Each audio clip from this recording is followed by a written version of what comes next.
So, hi guys. I know Sunday, early on a Sunday. What the fuck is up with that, right? Well, my body hates me. So, I've got my vegetable soup here. Now, this time it's just vegetable soup, no chicken in it. I just wanted to do veggie soup. Um, Thin out myself a little bit. And the good thing about the vegetable soup is it helps clean me out. So, when I go to the restroom, I'm dropping a little weight, not just in like what I'm putting aside, but also like it's taking some of that excess fat that I have and hoping to burn it away. I just have to get used to being a little hungry because I'm supposed to be in a caloric deficit and I get a little hungry and I want to go eat something, but now the snacks that I eat that abate my hunger are a little bit of a better set of choices for me. So apples, nuts, things like that. I did make a bad decision yesterday, last night. I took I took this one out for a walk. He hadn't pooed all day. Took him out for a walk at like pretty late, after midnight. But I took him out for a walk and he pooed 3 times. So he got what he needed out of him. And yeah, so took him for a long walk, went to the gas station, and I got something to drink that had lots of sugar in it because it was like an energy drink thing. And I was like, I'll need that for tomorrow. I didn't really, but yeah, I should not have made this. This is a decision I should not have made. Um, Now there is a silver lining. I didn't drink it all in one go. I did it over time, and I've just got back from walking him about an hour ago, so I did burn some of it off. But yeah, that was a decision I should not have made. Uh, but I'll pay for it, and it's my body, my choice, my fault. um, but that means I am going to be doing some exercises at the beginning of this stream to make up for that. Now, let me tell you a story about the before times, aka this morning, evening, night. I'm going to go with morning because it was in the AM. I still have the tallies from last night. Oh, I do too. I just realized that since I actually have the stream manager open, I can see them now, which was not a thing that I did before. So it is helping. Uh, but keep the tallies going. I'm not gonna do the exercises that were requested at the beginning of the stream. Those are gonna carry over to the end of the next chapter. Instead, I'm gonna do 40 of every exercise pretty much at the beginning of this to work off the shit I should not have had. Okay, so back to the before times. Um, it was last night was very much a slime time. I had forgotten that I had ideas already written up from months, possibly a year ago, about an idea of how I wanted to end season 1 of Slime. And I wrote Slime 9 without going to check on that. And then I went back and looked at it and I was like, because it was dialogue that is kind of a post Log Horizon abridged episode. Like it picks up immediately where we left off with Log Horizon abridged at the end of that. And it's a conversation between Menu slash Rimuru and Akatsuki. And I realized that I felt silly for not putting that in, but at the same time, I really liked what we already had. And it just felt really bad. And it didn't fit right to put it in Slime 9. So I reworded it, rearranged it, and I also, like, going back and rereading it, this was before I had written probably LHA 11 and 12 and didn't know where we were going to go with it necessarily. So it needed to be updated because the way I'd written it, I kept it kind of vague, but I had some stuff in there. But now it needed to be more specific about how Log Horizon Abridged ended and how it was these different AI that were involved in it. And basically, kind of like, I didn't have the idea that it was all Millam's fault at the time. And so I needed to include that. And so I had to rework the scene and reword it.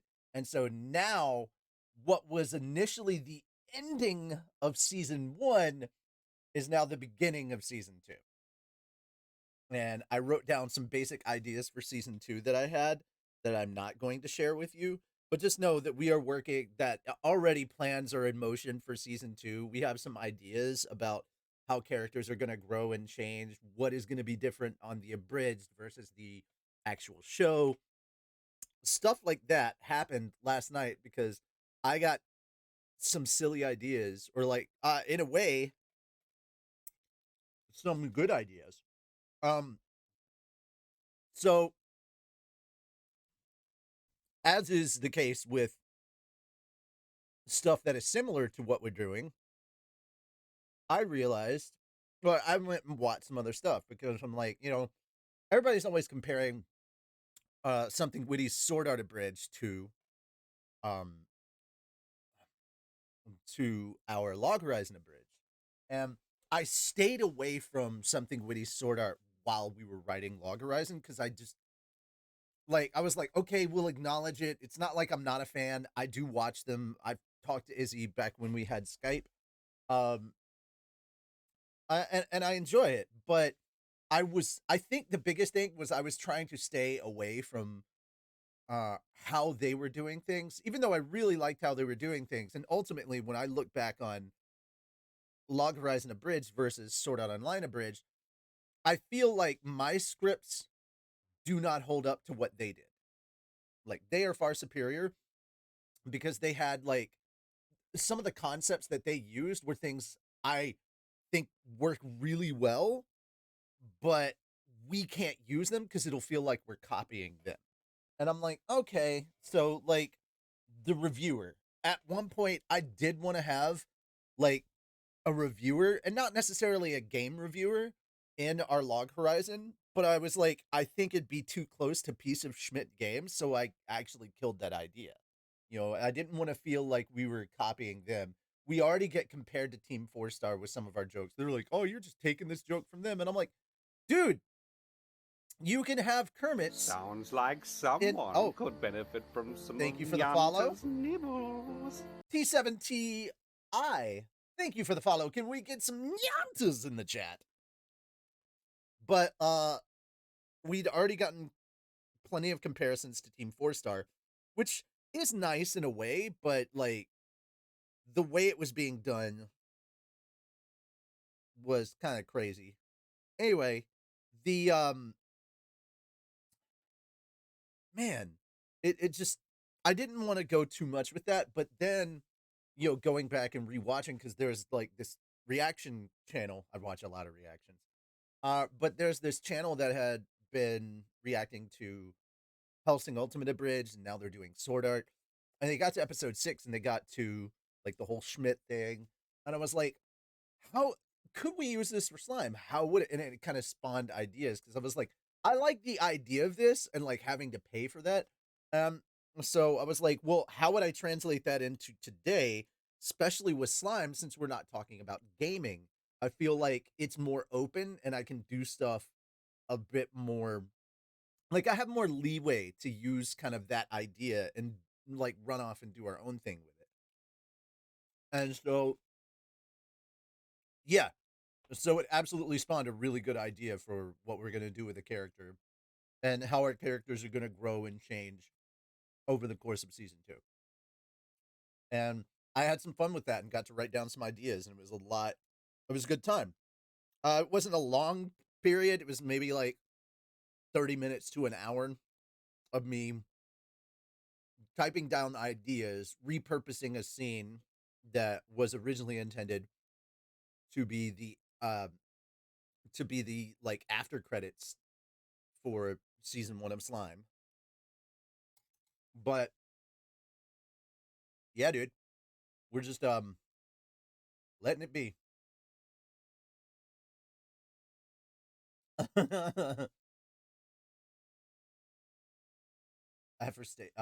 F afforestation. Wow. T7Ti. That is a ridiculously good comment. I appreciate that. Like not just not just the eloquence with which you said it, but like the statement behind it. I appreciate that. But I mean, here's the thing. Nothing new gets created typically. Like it's very rare that something new gets created out of a vacuum. It's usually built on top of ideas that have come before it. So, and it's also kind of you have to be careful with when you're doing stuff. Are you just taking the idea outright or are you doing an homage? Like what we were doing with the Team 4-star joke with the Kermits in episode 4, that was supposed to be an homage. Uh we didn't go around saying splooge and all that shit. But like we had Kermits and the Kermit idea was for something silly down the road and we were just like, well, why don't we have them now? And we did that joke as an homage and everybody was like, oh, you're stealing from Team 4-star. I'm like, dude, they were in on the joke. We talked to them. But yeah, of course, the commenters don't know that. And everybody that is a faceless being on the internet gets to assume, and immediately what their first reaction is, that's what must be true. And it's like, can't you dig in a little bit and figure it out for yourself? Oh, well, it is what it is. Mm.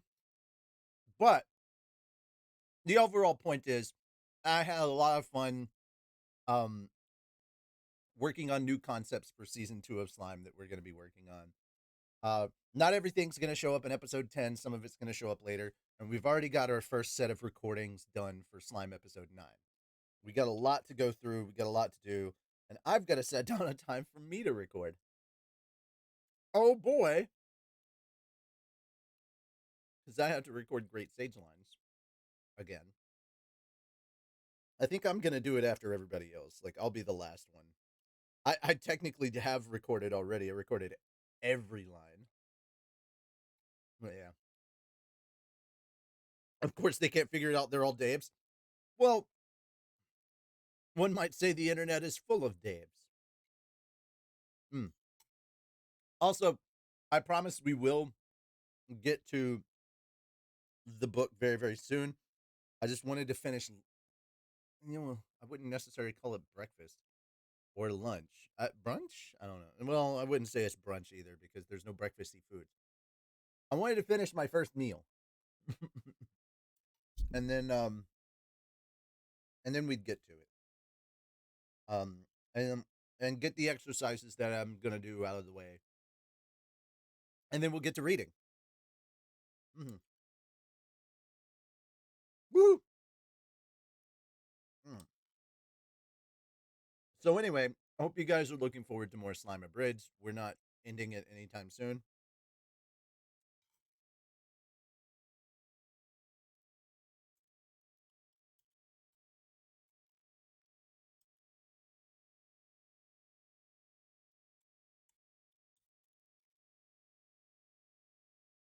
Mm.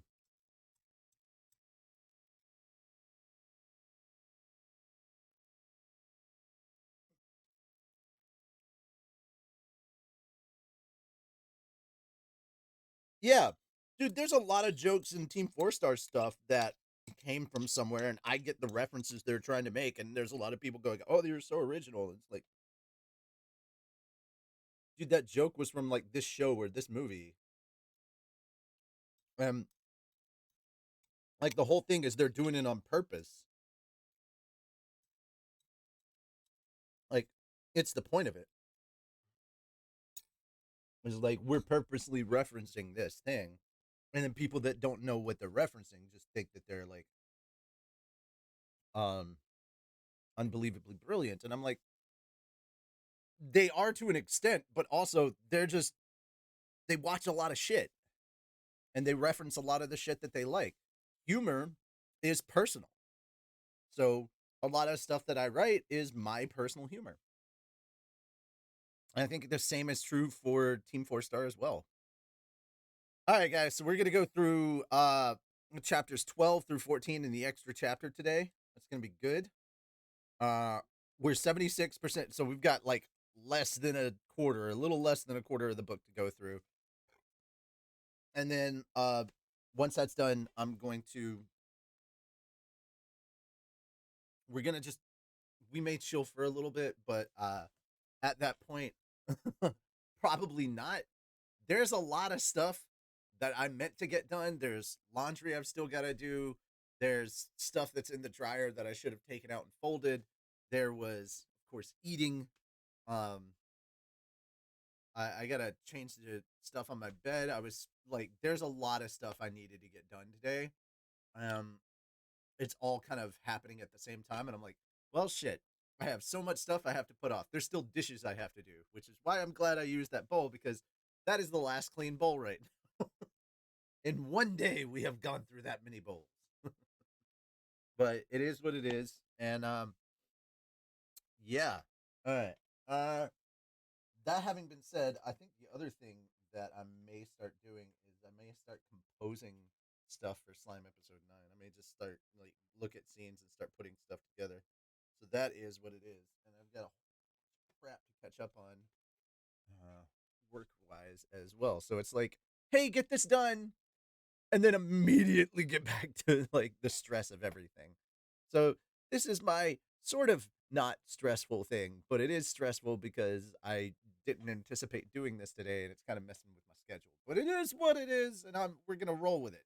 That having been said though, I owe 40 of everything for ending the stream so early yesterday and not getting uh, any exercises that were done. So let's crack on with crack on. Wow, why am I okay? That's a phrase that I have never said before as an American. Let's crack on, shall we? All right. Anyway, yeah, I'm not purposely trying to do that. I'm for the British people. I hope you felt annoyed because that was the point. Okay, so first off, I wasn't thinking about this properly. I should have done this. I should have done this before eating. That was a bad idea. There we go.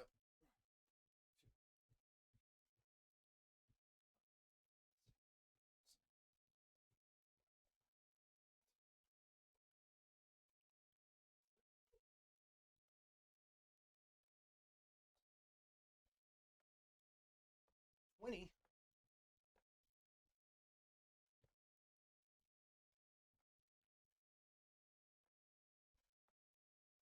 30,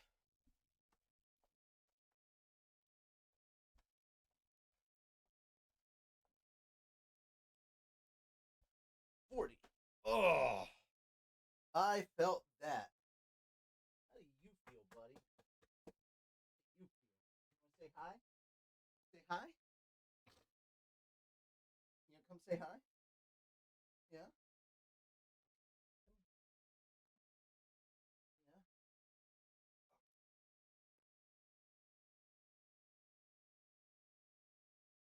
Hi.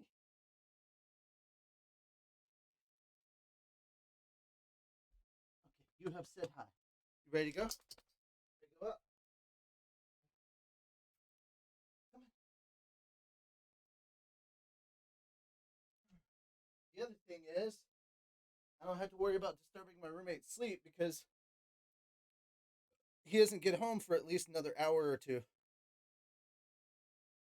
So there's that. Okay.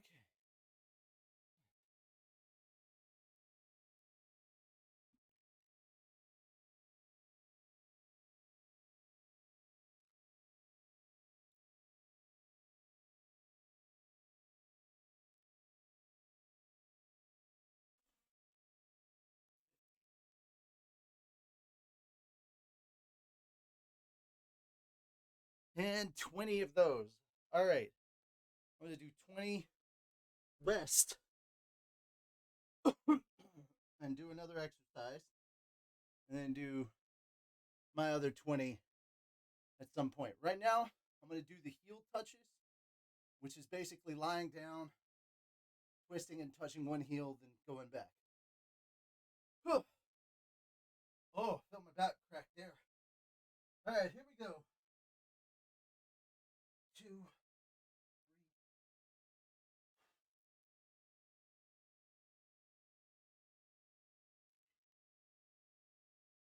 10,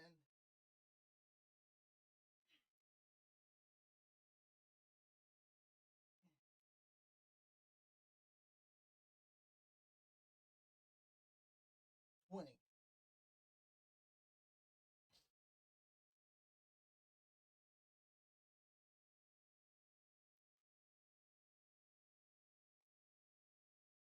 $30.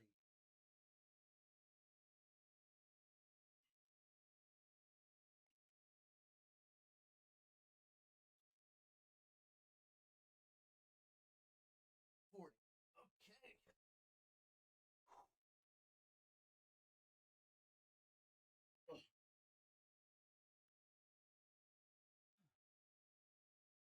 Oh boy. Let me get my inhaler real quick. Jeez.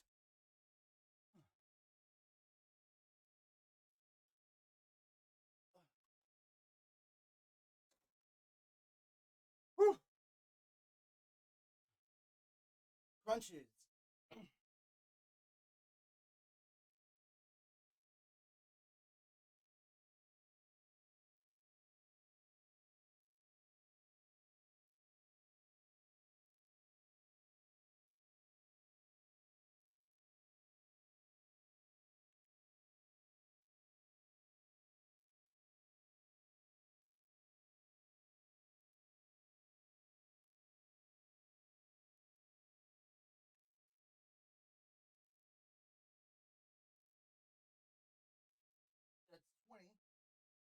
Okay. Let's do another 10 to 20 squats. And then I'll do some more sit ups and get my push ups and be done.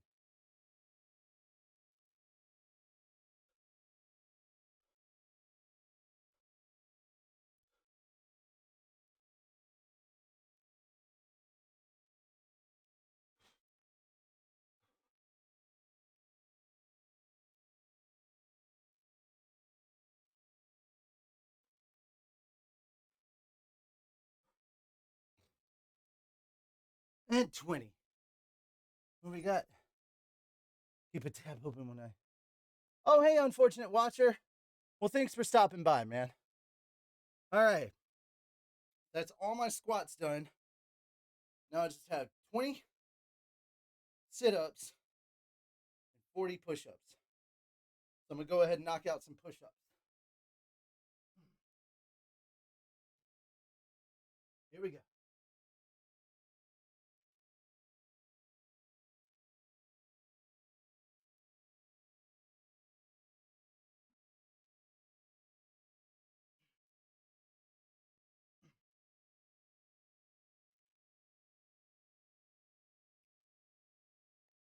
Sorry, I had to fart.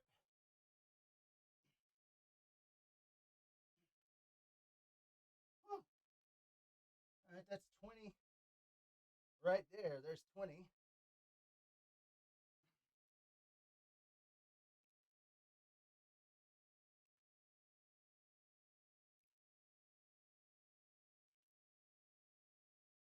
30. Whew.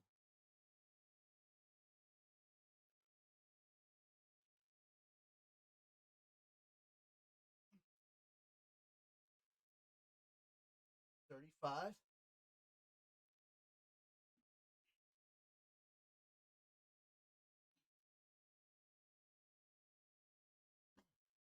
40.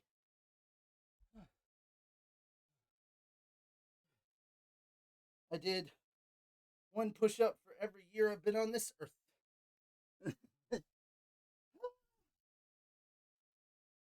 I just want to die.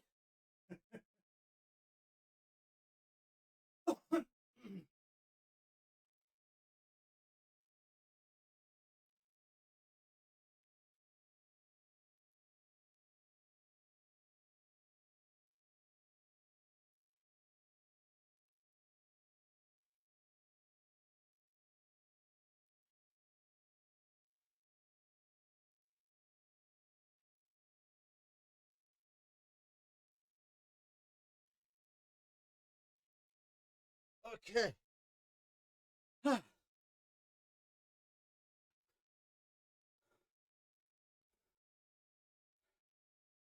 I just want to die. Woo.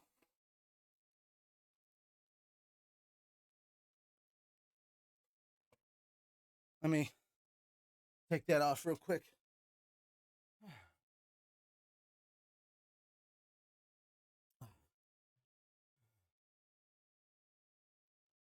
This stream is not sponsored by Keeps.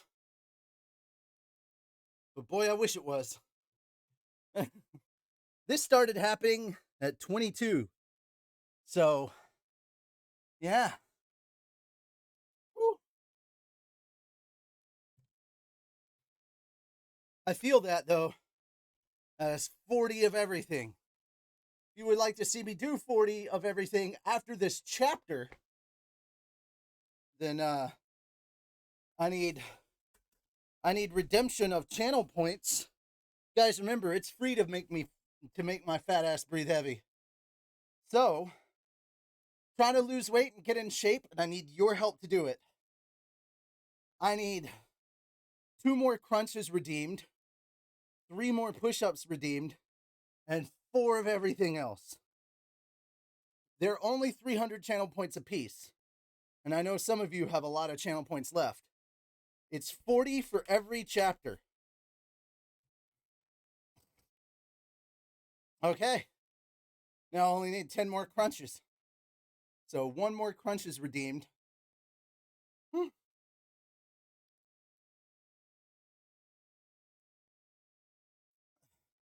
going to have to get some water out of here. I go through about 2 of these a week. All right, crunches are done. I got 40 crunches sitting in there. 40 crunches, 10 push-ups, and nothing else. So, yeah. Mods, if you would please, as soon as we hit the cap of 40 for something, immediately go ahead and let them know that, hey, we're full on this. Any extras will go to the next chapter. Still counting? Yeah, we're still counting the ones from last night, or from yesterday. Yes. Heel touches. There we go. We need 3 more heel touches redeemed. Remember, we're looking for 4 of everything by the end of the next by the end of the chapter that I'm about to read. We've got 3 chapters and an extra chapter. Oh. We have 10 push-ups. Yes. And 20 heel touches now. 30 heel touches. We need 1 more heel touch. And we'll be done with those. Heel touches are a good one. They're a nice favorite. I may do planks. I may add planks to it, like 10 seconds of planks. And then it's like every time one is redeemed, it's another 10 seconds. I may do that, but I'll have to get a... All right, we're now up to 20 push-ups. There we go. So 1 more heel touch, 2 more push-ups. Guys, at the very least, that was 40. If we can get me to 80 and then 120, I think we'll be set. I may actually go up to 160 today. But we'll see. We've only got 3, so that's 120. Per chapter. Okay. Let's see. Are we done with push-ups now? Is that it? Have we hit the 40 threshold on push-ups?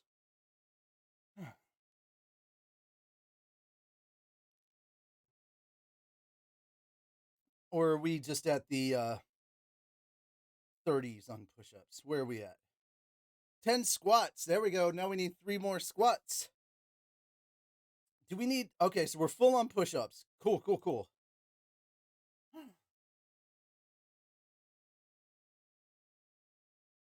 Yeah, man. Let's break this body down and rebuild it.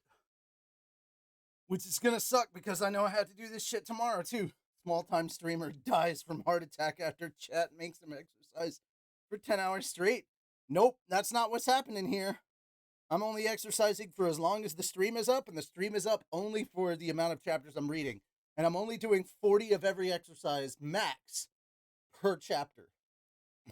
So I have a whole chapter of reading to do to let my body rest before moving to the next exercise. But I'm getting a bunch of exercises. We're full on heel touches now? Hell yeah. Wait, 1,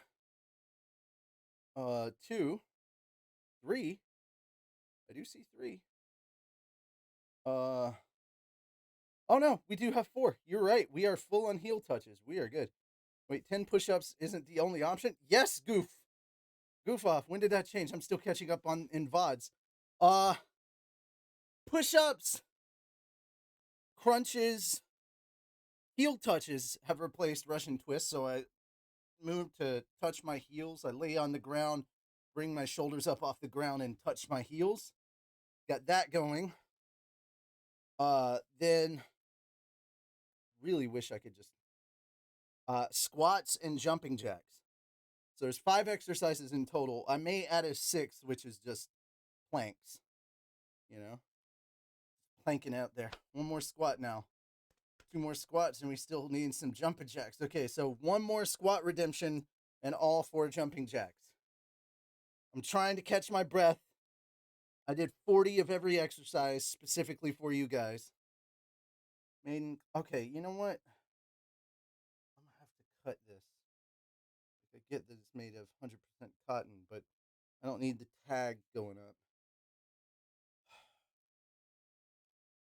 Okay, yeah, I'm gonna cut this real quick because this is getting beyond annoying. I'll be right back.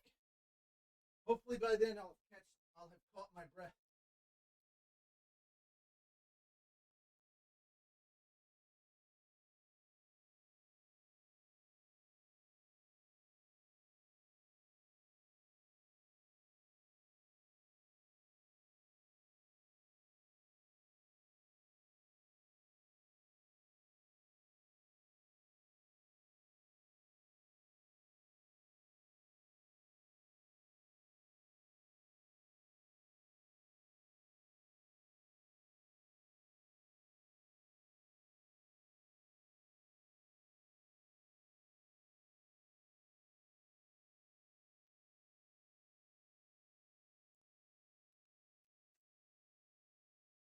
Also, we are taking monetary donations and or other things to force me to work out in this. If you would like to make me exercise wearing this damn thing, then 1 gift sub, 1 Prime sub, 1 tier 1, or a $5 donation, or 500 bits equals making me exercise in this godforsaken thing. And let me tell you, it's sweaty. It makes you sweat. Well, I mean, I still sweat in this pretty hard. Like, it's thick cotton and it's a dark color, so I sweat in this pretty hard. But yeah, if you would like to see me exercise in that god-awful helmet. Now, I won't be able to do all my exercises in that helmet because it comes flying off, but it's pretty annoying and kind of funny. So if you'd like to make me exercise in that, it is $5 of some variety for this stream. Whether that be a donation, a tier 1, a gift sub, or 500 biddies. Either way, that shit. All right, where are we at on this? More jumping jacks. Don't forget to redeem those exercises during the chapters. Yes! Thank you. I think I've caught my breath enough at this point, so we're going to go ahead and get started. Chapter 12, Traversing the Sands. Sands! Sail! All right, whew. Our second day on the road proved no less eventful. In fact, we ran into even more monsters. For how barren this desert looked, it was crawling with critters. The sandworms were particularly nasty. They didn't pose a real threat if you stayed alert and spotted them ahead of time, but sometimes you just had other things demanding your attention. Like monsters, for example. At one point, we blundered into a sandworm in the midst of fending off a twin death scorpion. The thing swallowed me whole instantly and started to drag me underground, Startled as I was, I managed to instantly fire off the intermediate spell Wind Slice to rip it apart from the inside.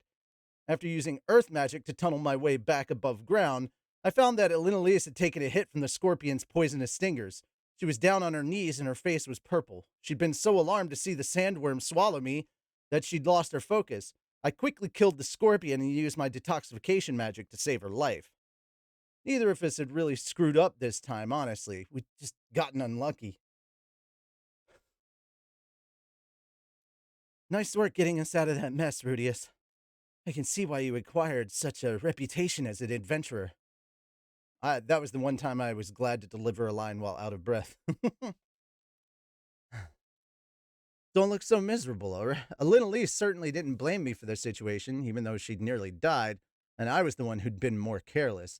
The woman was definitely mature. Don't look so miserable, all right? She said.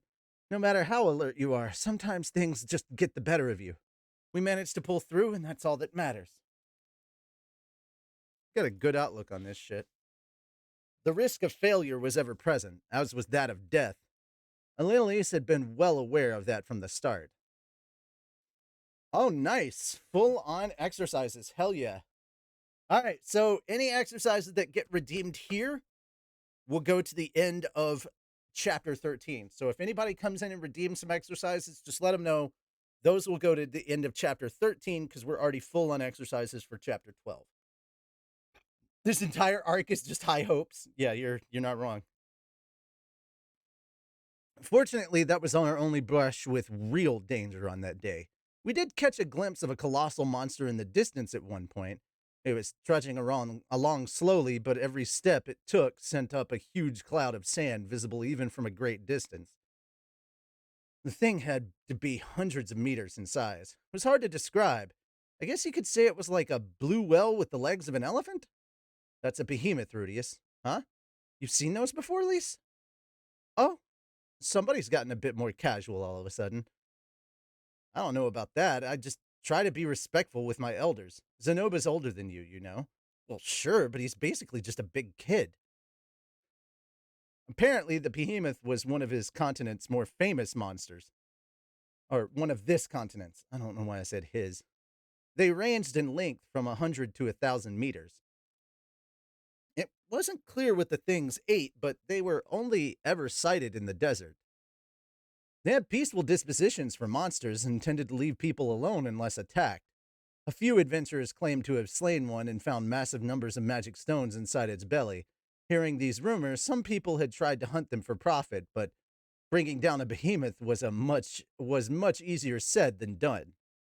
Their outer hide was extremely tough, and given their sheer size, your average adventurer was barely going to scratch them. They had no particular attacks or natural weapons, so simply thrashing their massive bodies around was enough to kill most of their enemies. Oh, sorry. But if you attacked them from a distance, then, well, apparently the creatures were capable of burrowing deep beneath the sand when things started. Oh, I hate this. Okay, there we go. Things started to heat up. Almost no one had actually succeeded in killing one. Additionally, despite their massive size, nobody had ever found a behemoth corpse. This had given rise to rumors that there was a hidden behemoth burial ground somewhere. An exciting concept. It reminded me of similar myths about elephant graveyards back in my old world, but realistically speaking, their corpses were probably just eaten by other monsters. You know, you might be able to take one down if you tried, Rudius. I'm not planning to go around assaulting harmless herbivores for no good reason. Still, if I ever found myself seriously hard up for money, it might be worth a shot to throw some magic at one from a safe distance. On our third day in the desert, we encountered our first sandstorm. Maybe encountered isn't the right word. We were just walking along when we saw something that looked like a wall in the distance. And when we got closer, it turned out to be a wall of sand. Elise and I considered the possibility of waiting for it to die down, but from the looks of things, this was a static storm that blew constantly in this one location. It didn't look likely to rush past us or disappear, and we were in a hurry, of course. I ended up using my magic to clear the storm until we'd pushed through the area. My professors had told me It was best not to meddle with the weather too much, but this felt like a case where I was justified. When I turned to look back after about an hour of walking, I found that the sandstorm had reappeared exactly where it had been before. It seemed plausible that it was a sort of magic barrier in its own right, a natural looking defense of the road that led to Orsted's teleporter, maybe. Nanahoshi hadn't mentioned it, but I seem to remember her saying that she'd been kind of out of it during their trip through the desert. On our fourth day, the number of monsters we encountered decreased sharply. Maybe that sandstorm kept them sealed off in the area we'd just left. There were creatures in this part of the desert too, of course, but they were totally different from the region around the ruin. The scorpions only had one tail, and there were no armies of ants. The sandworms were only about as thick as Elenalise's waist now. Also, there didn't seem to be any giant bats flapping around at night. We spotted a few raptors here and there in the twilight hours, but they were smaller, and so were their packs. There was no sign of any Garuda. Most importantly, there were no more nocturnal ambushes from the succubi. I guess that was for the best, but maybe a part of me was disappointed? Nah, let's say not. Day 5 was more of the same. We trudged through the same old sand, starting out at the same old featureless landscape. Oh, staring out, sorry. When you're walking through a place without any visible landmarks, it's supposedly easy to end up going in circles when you think you're moving straight forward.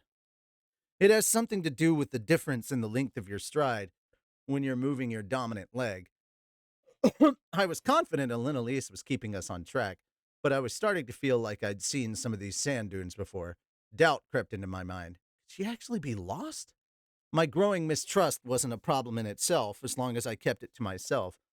Elenalise would be very annoyed if I voiced any of these things, and if it threw off our teamwork, we might end up dead.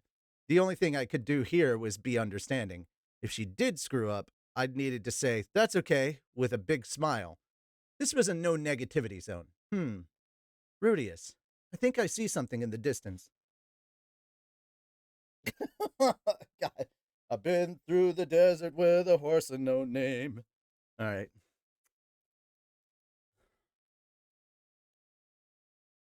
In the end, my resolve wasn't actually tested. I could indeed make out a vague blur shimmering on the horizon in the direction Elenalise was pointing. There was definitely something out there. My eyes weren't sharp enough to tell what it was, but its color suggested it wasn't part of the desert. There was still a possibility it was just a mirage, though. We made our way toward the blur, staying on high alert. Come to think of it, we hadn't run into any monsters today at all. Maybe this area just wasn't home to any. Not that I was going to let my guard down, of course. As I was thinking this, the shape ahead of us grew larger and clearer. It was a giant rock formation that made me think of Ayers Rock, and it was maybe 50 meters in height. Horse, it's Jeff, and you bloody know it.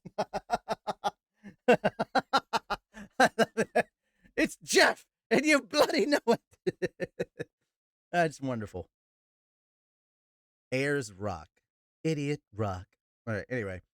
The wall facing us looked very steep, if not totally vertical. Climbing to the top would probably be challenging, and it stretched from one side of the horizon to the other, with no end in sight. Should we try to find a way around it? Elenalius asked.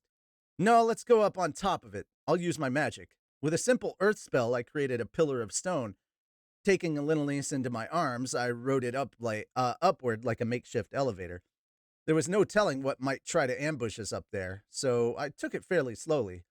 Suddenly, I noticed an odd sensation. Something was rubbing my butt? Elenalius? What is it? Is there some reason you're groping me? Oh, just force of habit. Think nothing of it. For the several minutes it took us to rise to the top of the rock shelf, Elenalius continued feeling me up. Maybe her curse was starting to affect her. I was keeping Cliff's invention supplied with mana, but all it did was buy us more time, and it had been about 10 days since the last time she'd been with Cliff. She could probably hold out a little while longer, but the thing was just a prototype. We couldn't trust it blindly. The sooner we got to a city, the better. In the worst case scenario, I'd have to sleep with her myself, but no matter how I tried to spin it, that would be cheating on my wife. It would still be a betrayal, even if I could blame it on the curse. We'd decided beforehand that I wasn't going to sleep with Elenalise on this trip, and I needed to keep that promise. A bazaar had a brothel where she could hire a male prostitute. That would be ideal. No, if bazaar, sorry. That way, it would just be a business transaction. We could see to her needs without either of us feeling too guilty about it. Elenalise, we're at the top now. Yes, I suppose we are. Elenalise was clinging to me. She seemed to be staring at my shoulders with some passion in her eyes. You can get off now? Ah, right, pardon me. Elenalise stepped off the pillar and away from me, but her eyes quickly drifted downward to my lower body. I was definitely starting to sense some danger here. Maybe holding her like that on the way up had been a mistake. If I'd just taken a few minutes to think, I could have figured out another way for to get us both up here. In retrospect, I felt like she'd been consciously trying to avoid physical contact with me these last few days, and now I'd gone and thrown a wrench in the works. We needed to get to this bizarre place fast. Let's get going then, she said after a moment. Sure. Only a few seconds after we began to walk through, a shadow flitted across the ground toward us. Rudius, get down! As Elenalise shouted a warning, I threw myself down and forward without even looking upward. An instant later, something zoomed past above me, and a cold tingle ran down my spine. I quickly jumped back to my feet and looked up. We'd been attacked by a monster with the body of a lion and the head of an eagle. Beating its massive wings loudly, it thumped to the ground some distance away from us. That's a griffin! Shouted Elenalise, drawing her sword. I quickly focused my thoughts on the battle at hand. Readying my staff and turning to face the creature would leave me in an awkwardly exposed position, and Elenalise was currently behind me. A reversal of our usual formation, but even in a situation like this, she could probably maneuver her way to the front line without getting in my line of fire. And then I could fall back to safety, or so I thought at first. There's two of them, Rudius. You deal with that one! A loud flapping sound from behind confirmed that we'd been caught in a pincer attack. I'd have to deal with Griffin A over here by himself. If I dodged out of its path, it would charge right past me and hit Elenalise from behind. Still, maybe that was a safer route. If she could hold off both of them for a few moments, I'd be able to pick them off one at a time. That would be more like our usual pattern, at least. But we hadn't worked out any plan to that effect in advance. She told me to deal with this one, so if I didn't kill it, she'd be taken by surprise. Right then. The greatest challenge our hero between succubi and curses. This is the greatest challenge our heroes face. Yeah, I agree with Rage. You're not wrong. The griffin was standing with its body bent forward, its beak half open, glaring fiercely at me. It wasn't far from me, and it looked like an agile creature. It might be able to dodge my stone cannon, or even shrug it off. I wanted to be absolutely sure I killed this thing. It had wings. I wasn't sure how far it could fly on them, but Quagmire probably wouldn't be too effective either. That left my wind magic. The griffin's back legs tensed up suddenly. I was out of time to think. Launching itself forward with a powerful kick, the monster rushed at me with its legs outstretched like a pouncing tiger. I ducked down and cast the advanced spell Earth Hedgehog at the ground. A circle of 3-meter earthen spikes burst up all around me. The griffin instantly beat its wings, but my eye of foresight was kind enough to show me what it was planning. It adjusts its course in midair, dodges to the side, and tries to take its distance. Whipping my left hand forward, I fired off a wind spell, creating a shock wave in midair that robbed the griffin of its mobility. It spun helplessly for an instant, before I could follow up, it twisted its body around with cat-like agility, trying to brace itself for a smooth landing. I fired off a stone cannon at the spot it was falling toward. The projectile whistled through the air and struck home, passing straight through the creature's body with a wet crunch. The griffin staggered backwards a few steps, then collapsed loudly to the ground. Oh, there you go. Good stuff. So it looks like that. That is the creature. Moving on. The thing looked dead already, but I finished it off with a fire spell to be absolutely sure, then spun around to see how Elenalise was faring. Fortunately, she was okay. I saw her fending off the griffin's swipes with her shield, then striking it with her rapier. The griffin's front legs were red with blood. She'd obviously been targeting them persistently, trying to reduce its ability to attack. Heads up, a little east! Stone cannon! Huh! After a shout of warning, I fired off another deadly projectile. A little east sidestepped nimbly out of its path. The griffin didn't follow her. It had noticed me and was trying to dodge into the air, but a little east stabbed out her rapier, striking a shallow blow on its leading leg that dropped it back down. The sharpened stone cannon hit the griffin at the neck and tore through its body, severing its spine on the way out. It crashed to the ground head first and began to convulse. Elenelise strode forward and stabbed the creature in the head to put it out of its misery. I proceeded to burn its body with fire magic. The two of us took a few moments to look around the area for any additional reinforcements before finally letting out a sigh of relief. Sorry about that, Rudius. I got a little careless. Nah, I'm the one who wasn't looking above me. After apologizing to each other for our slip ups, we turned our attention to the road ahead. The top of the rock shelf had a coating of sand here and there, but for the most part, it was solid stone. At least we wouldn't have to worry about anything lurking under the surface. Let's make sure we watch the skies from now on. Yes, let's. With that brief battle analysis complete, we set off once again. On day 6, we figured out that the rock shelf was a griffin nesting ground. Multiple creatures seemed to have divided up the area into their own territories, judging by the steady pace of attacks we faced. Griffins were B-rank monsters. They didn't use any magic, but they were physically powerful and had limited flight capabilities. That added mobility made them much more challenging for a magician like me to target. Most of the time we encountered them alone, but sometimes you get small family packs of 2 to 5. The creatures were clever and could organize coordinated attacks and ambushes, so in a group they were considered an A-rank threat. They weren't any match for us without the element of surprise, though. Night fell, but no succubi appeared to harass us. They presumably avoided griffin turf. From the looks of things, the griffins were pretty territorial. Once you beat off the locals, there wasn't much risk of another group barging in to attack you that same day. In other words, we were safe here for the moment. For the first time in a while, we made ourselves a campfire and roasted some griffin meat for dinner. The last group we'd beaten was a male, a female, and their child, so we went with the youngest of the 3. Young animals tended to be more tender and tastier. I did feel a little bit conflicted, as someone who was going to be a father himself before too long, but we do what we have to in order to survive. People are selfish creatures at the end of the day. Fortunately, I'd picked up a few tricks when it came to cooking monster meat, like carrying my own spices with me. The raptors hadn't been particularly tasty, but the griffin was basically part bird and part mammal, so I had higher hopes this time around. For the seasoning, I used 1 ground kokuri nuts to 2 parts awazu seeds and abi leaves. After mixing and grinding them together, I tested the blend by licking my finger. Nice and spicy. I rubbed the seasoning evenly across the surface of the cut we'd butchered out of the beast, taking care to rub it in well. After adding a sprinkle of salt, I moved on to the cooking part.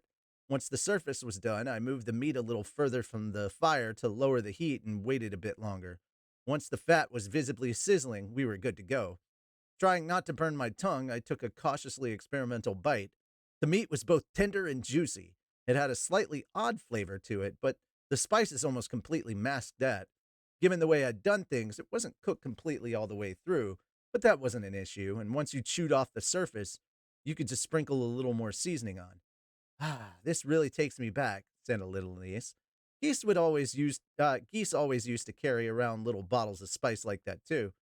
Yeah, that seems pretty common with rogue types, doesn't it? After Eris dumped me, I'd spent several years living the adventurer life. Naturally, I'd spent some of that time working in parties. It felt like there was always one guy in every group who made his own spices and carry them around. For some reason, it was usually the dagger-wielding, lock-picking, trap-disarming sorts. I'd often notice them squirreling random nuts and leaves away for later. Foraged materials weren't just useful for cooking, though. Sometimes you'd run into a monster that recoiled from the strong tastes and smells of certain plants. Some plants also made a decent insect repellent in a pinch. I'd even seen one guy who tossed some kind of powder in his enemy's eyes to blind them. I like the way you season this quite a lot, Rudius. Well, that's good to hear. And Linelise was openly licking the fat from her fingers. You wouldn't usually catch her doing that when she was eating in a random tavern, not unless she was trying to seduce someone. It's fair to point out Rudius learned these secret herbs and spices without Geese's training. Yeah, that's also true. Learned modern cooking and had to eat the on the demon continent, but he's still banned from the kitchen. Your table manners aren't the best today, Elenius. Goodness, now you sound like Zenith. Mom used to nag you about that? Oh, yes. She'd flush bright red and hiss, You're a lady, Elenius. Try to act like it. Elenius's imitation of Zenith didn't quite line up with the woman I remembered, but I guess they'd known each other well before I was born.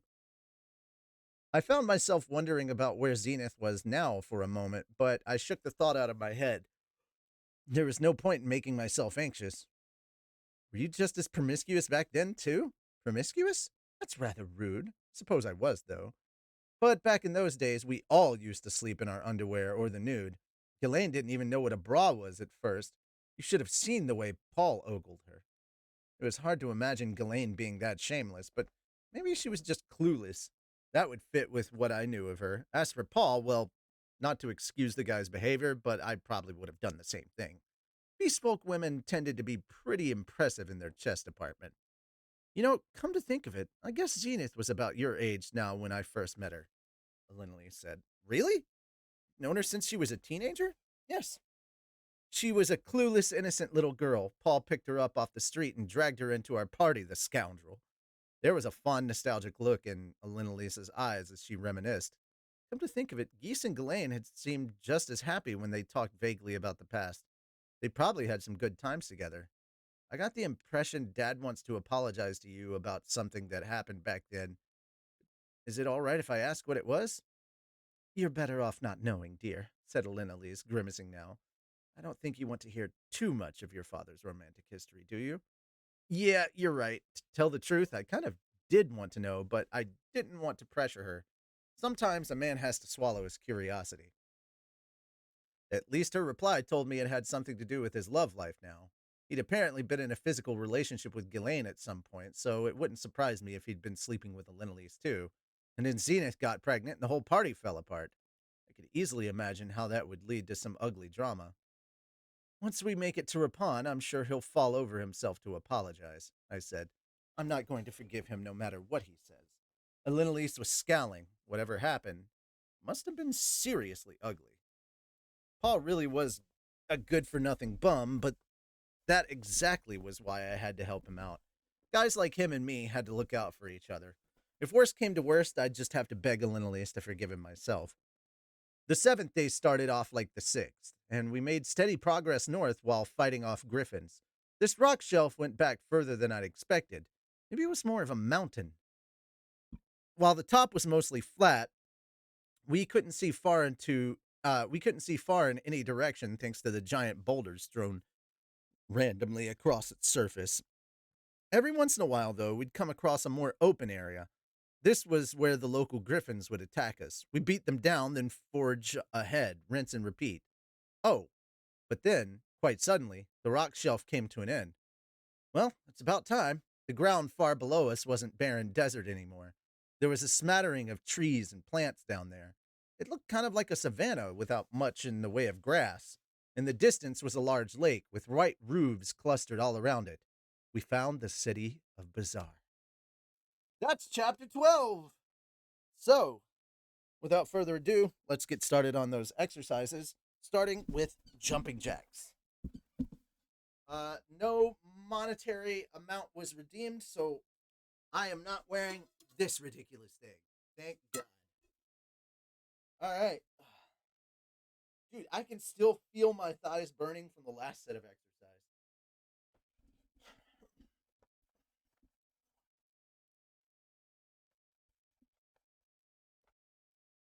10,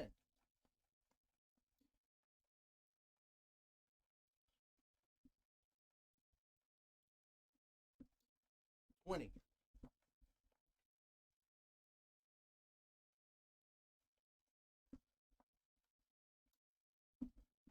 30,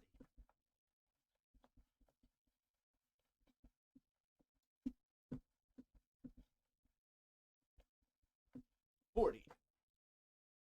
Alrighty. So, Now to move on to let's get some crunches down.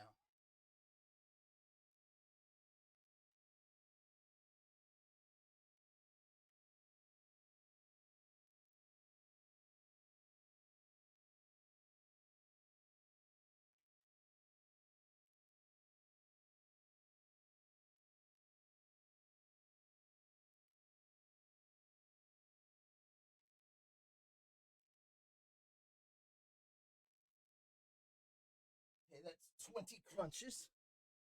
Now some squats.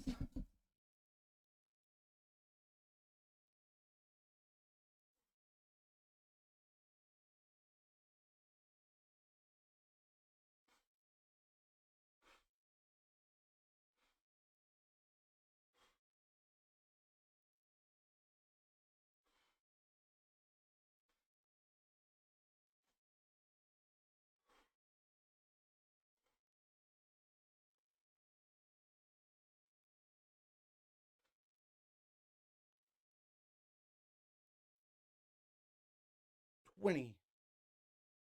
Oh boy. Alrighty. Push ups.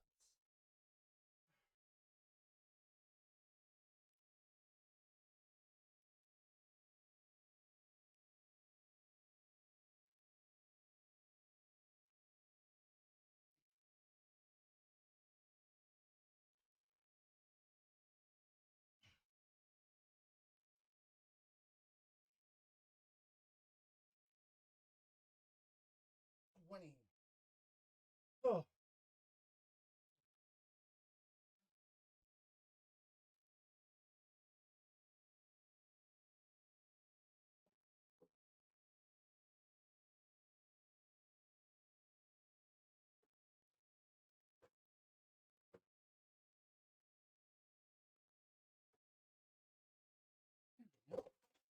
Ah, darn it. Wish I could have had that stay.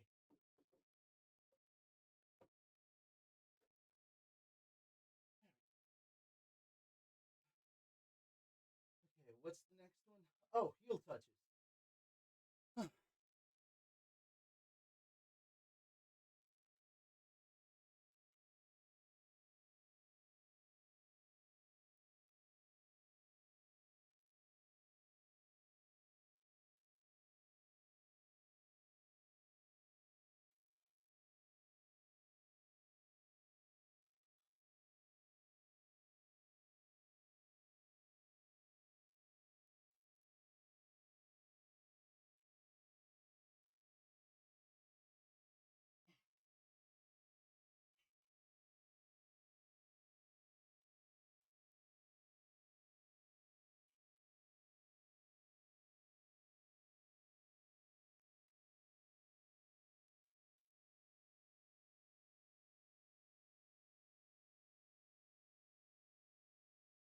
Okay. Ugh. 40 heel touches. Done. Ah. Whew.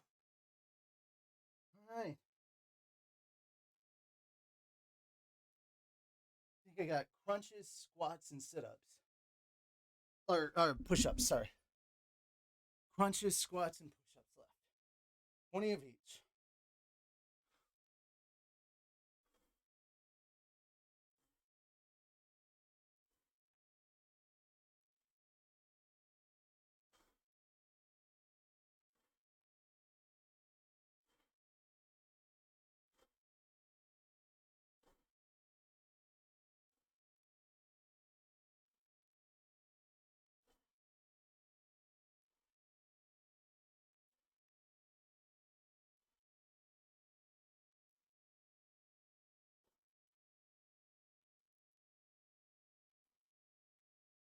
Okay. The last 20 squats. Time for crunch.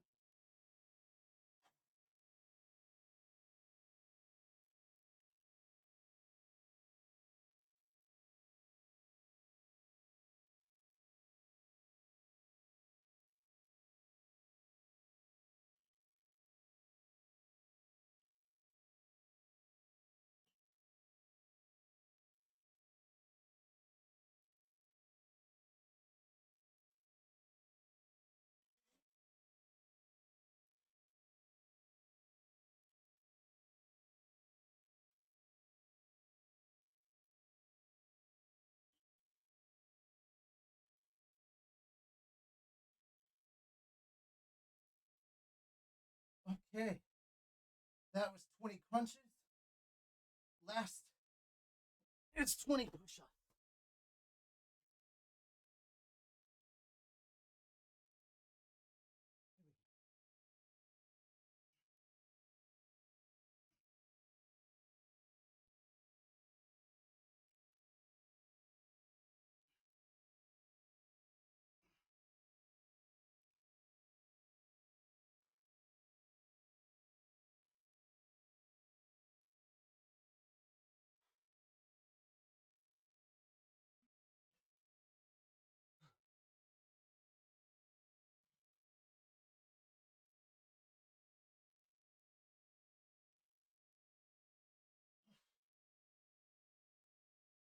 Oh,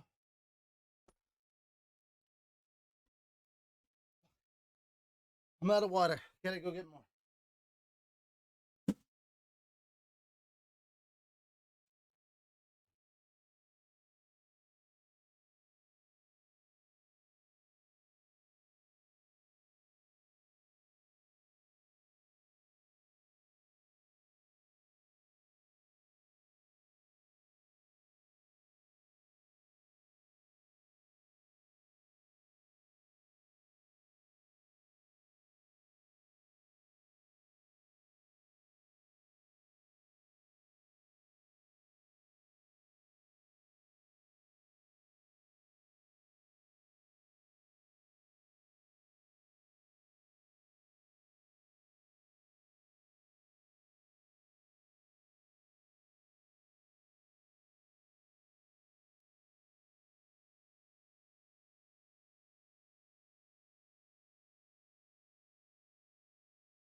Yeah. Yeah. Come here.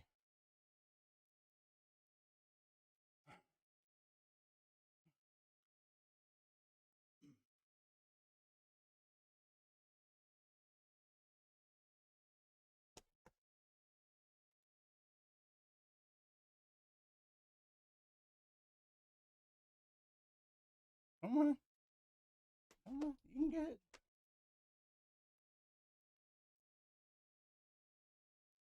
Good boy.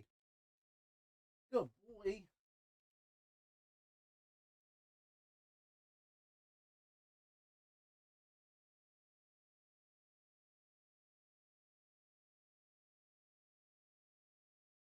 I do play a little bit of tug of war with him.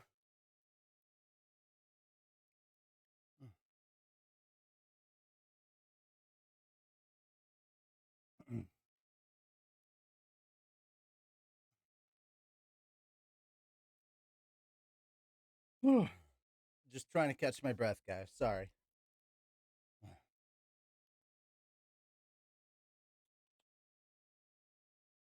There you go. Good boy. Pre-chewed food, dude. All right, Toby. Toby pets were redeemed. Come on up. Okay, I need you to 1, 2, 3, hop. There we go. Good boy.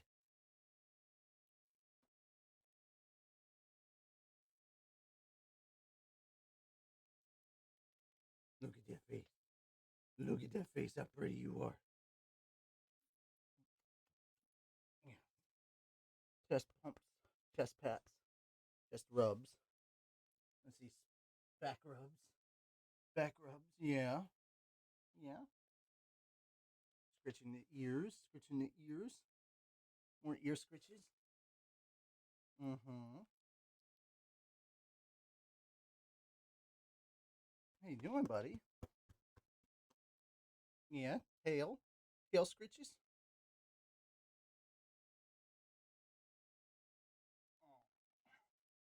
Can I have a hug? Toby, can I have a hug? Oh, oh, there we go. Can I have a hug real quick? Yeah. Yeah. Have a hug. Oh, careful. You okay? You okay?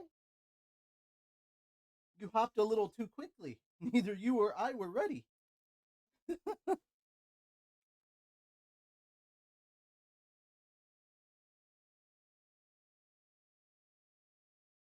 Alrighty.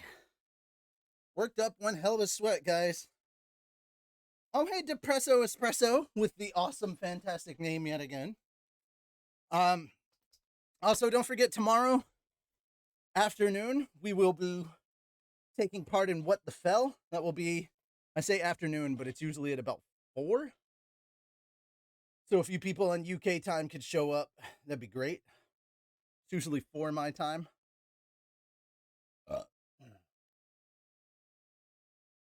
We're going to be doing more of the Witch Queen, so get ready for more Destiny 2.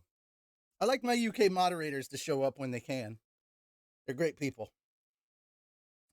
All right.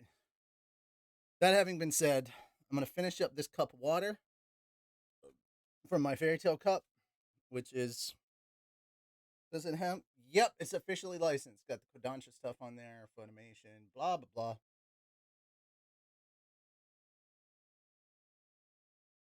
And yeah, after this, we'll start chapter 13. Bizarre.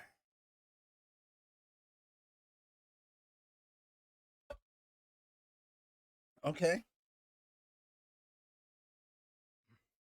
On our 8th day on the Begarit continent, we lowered ourselves down off the rock shelf and headed for Bazaar. From our vantage point, the city looked a bit like a donut. The big round lake in the middle was surrounded by a white ring, by a ring of white frosting. Got that all mixed up in my head. Yay, Slistexia. Oh, you going? Okay, I'm gonna close the door behind you when you go. Bye, Toby. When it's just he and I, if he leaves the room, I close the door. Well, if I'm streaming. Anyway. Tents and buildings, with a small green area on the outskirts. Come to think of it, I hadn't eaten anything sweet in a while now. We're finally here, sighed Linlise. That was quite a hike, I must say. Yeah, no kidding. Feels like we covered a lot of ground in the last week.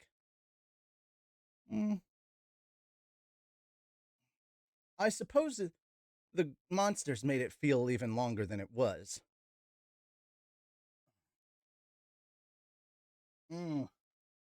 Well, tell Rena can show up too, Rage. So, we'll see. Of course, that's like, I think 4 for me is like 10 in the evening for you. And you don't have to show up for long, just so long as you're there for a little bit. That's all I'm really worried about.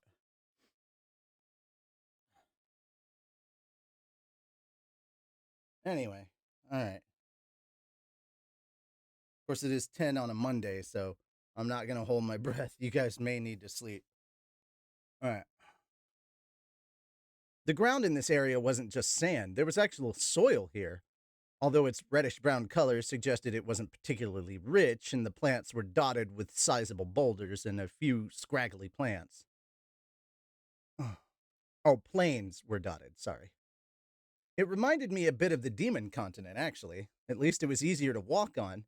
and the temperature was much less extreme here. There was a stark difference in climate compared to the desert on the other side of the rock shelf.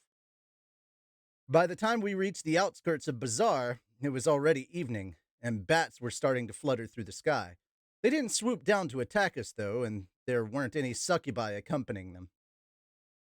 They were just ordinary bats. Still, there might be other monsters lurking around, even if we were close to the city now. We stayed alert as we approached it. Just as we were getting close, there was a piercing cry from somewhere nearby.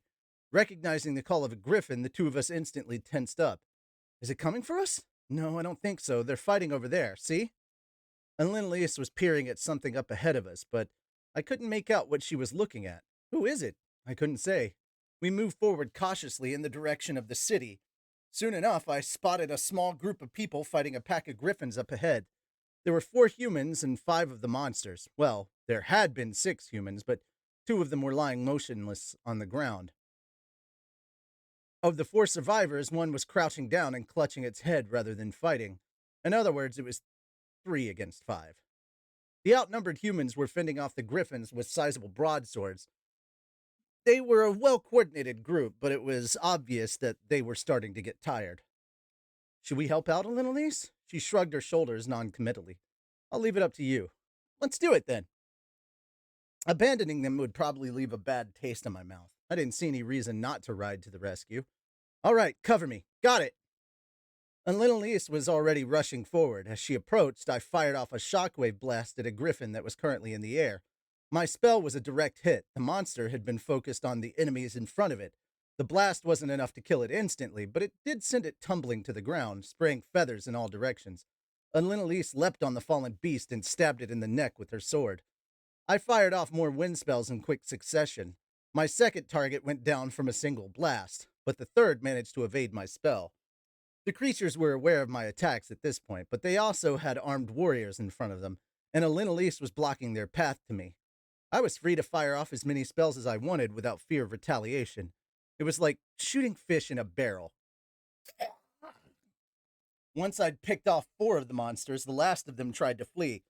I finished it off with a stone cannon to the back. It was never smart to let a wounded, desperate beast go free. With the battle over, Linelise and I sheathed our weapons and approached the group of warriors. Is it over? The man who'd been crouching down and quivering finally raised his face. After looking around the area nervously, he smiled in obvious relief. The warriors who'd been fighting the griffins turned and approached him. Rising to his feet, the man immediately began shouting at them. What are you standing around for? You! Get out there and start looking!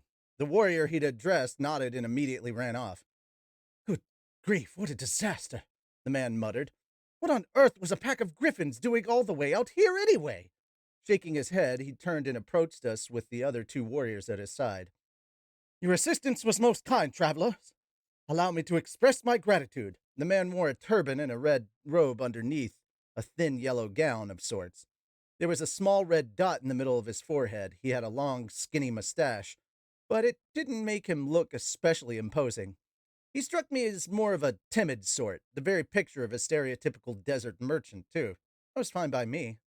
Well, it looked like you were in some trouble, I said. We couldn't just abandon you. Most people certainly would have.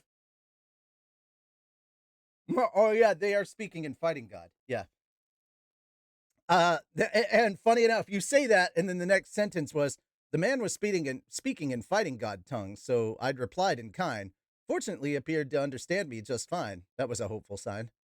May the blessings of the wind grace you and yours. With those final words, the man promptly turned and walked back to his fallen companions. Not the most expressive sort, then. The 2 other members of his party were fighters who wore red armor and a thick skirt-like garment around their waist. They were more heavily equipped than the average Central Continent warrior. The weapons at their hips were large, curved swords with thick blades more than a meter in length.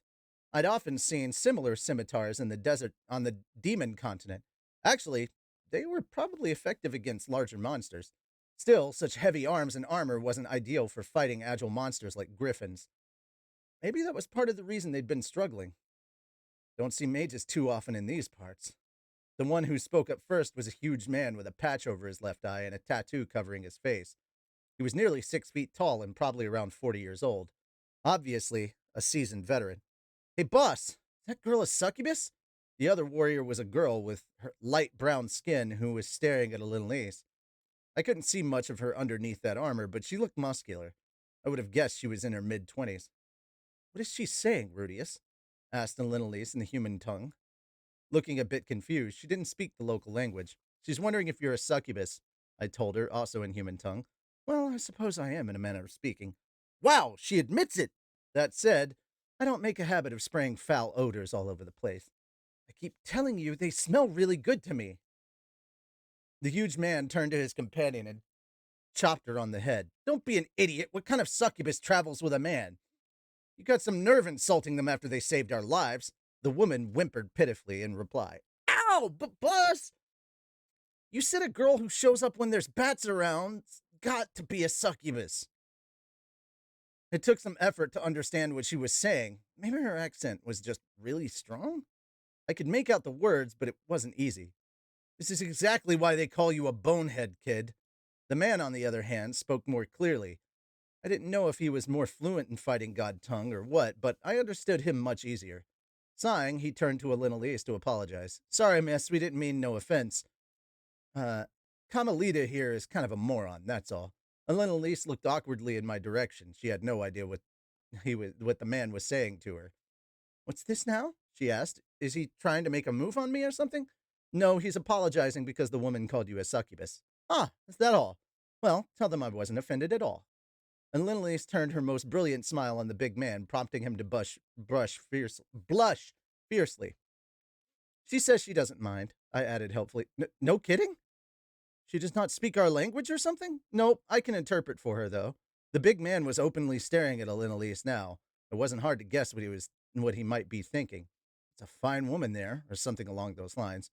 Maybe too bad she's kind of flat-chested. Elenalise didn't seem to mind the ogling. If anything, she looked kind of proud to be ogled. I guess she was used to it by now. Pulling his gaze away from Elenalise, the man looked over at me again. My name's Bally Bottom. Thanks again for your help, stranger. I'm Rudius Greyrat, and this is Elenalise. Got it. Well, if you ever need anything... Hey, what's the holdup, you two? Shouted the mustached man he'd spoken to earlier, interrupting the warrior mid-sentence. We need to find that cargo now! Whoops, sorry. Gotta go. I'm sure our employer will reward you later, too. Bally Bottom and Carmelita ran over to their boss. The three of them had a brief conference, then split into two groups and ran off in different directions. They were gone in an instant. What, they're just leaving? I expected a bit more gratitude, said Elenalise. I could understand how she felt, but we hadn't gone into this expecting a reward. Guys, don't forget that, the Griffins are here because of Elenalise and Rudius chased them off the roost. Yeah, it's probably true. Fighting God is an interesting language because if you remember Volume 1's crazy story, you'd remember that the fighting God is not like the six gods of the other six languages. The six gods are man, dragon, beast, sea, demon, and sky. The fighting God is just the third world power. Okay, gotcha. Yeah, if you want me to do exercises, make sure to post them while I'm reading. Uh,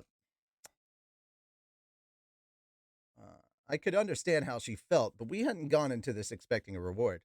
Like they left their wounded behind, too. I looked down at the fallen fighters, ready to cast a healing spell or two. Oh, they're dead. Come to think of it, the survivors hadn't even attempted to aid them after the battle. They'd probably been well aware that they were gone. This one was still awfully young, the poor thing. One of the dead was a teenage girl, maybe 18 years old. There was a gaping hole in her forehead where a griffin's sharp beak had struck her. She must have died instantly. I wonder if leaving the dead where they fell is a tradition in this continent. No decent adventurer would ever do such a thing. Well, those people didn't look like adventurers to me. Since their party had vanished, I burned the bodies with my magic and buried them myself. It did seem a little heartless the way they'd left them here. The Balabadam guy had promised we'd be rewarded later, but we didn't even know the name of that guy with the mustache. And how were they supposed to come find us if they didn't know who we were? Did they expect us to track them down and demand payment or something? Well, whatever. It wasn't like I'd intervened in hopes of a big payoff or anything. I'd have to satisfy myself with having done my good deed for the day. Let's get going, I guess. All right, then. The two of us walked off toward Bazaar. By the time we reached the city proper, the sun had set. The place was surprisingly well lit, though. There were large bonfires all around, like the kind you'd see at a festival fair. The ground around those bonfires was covered in carpets of some kind. People sat on these in groups, happily eating and carousing with each other. It kind of reminded me of a big cherry blossom viewing picnic, actually. Everyone seemed to have turbans on their heads. The colors and patterns of the clothes differed wildly, but many of them reminded me of the tribal clothing I'd seen on the demon continent. Annalise and I were going to stick out like sore thumbs. Not that it really mattered.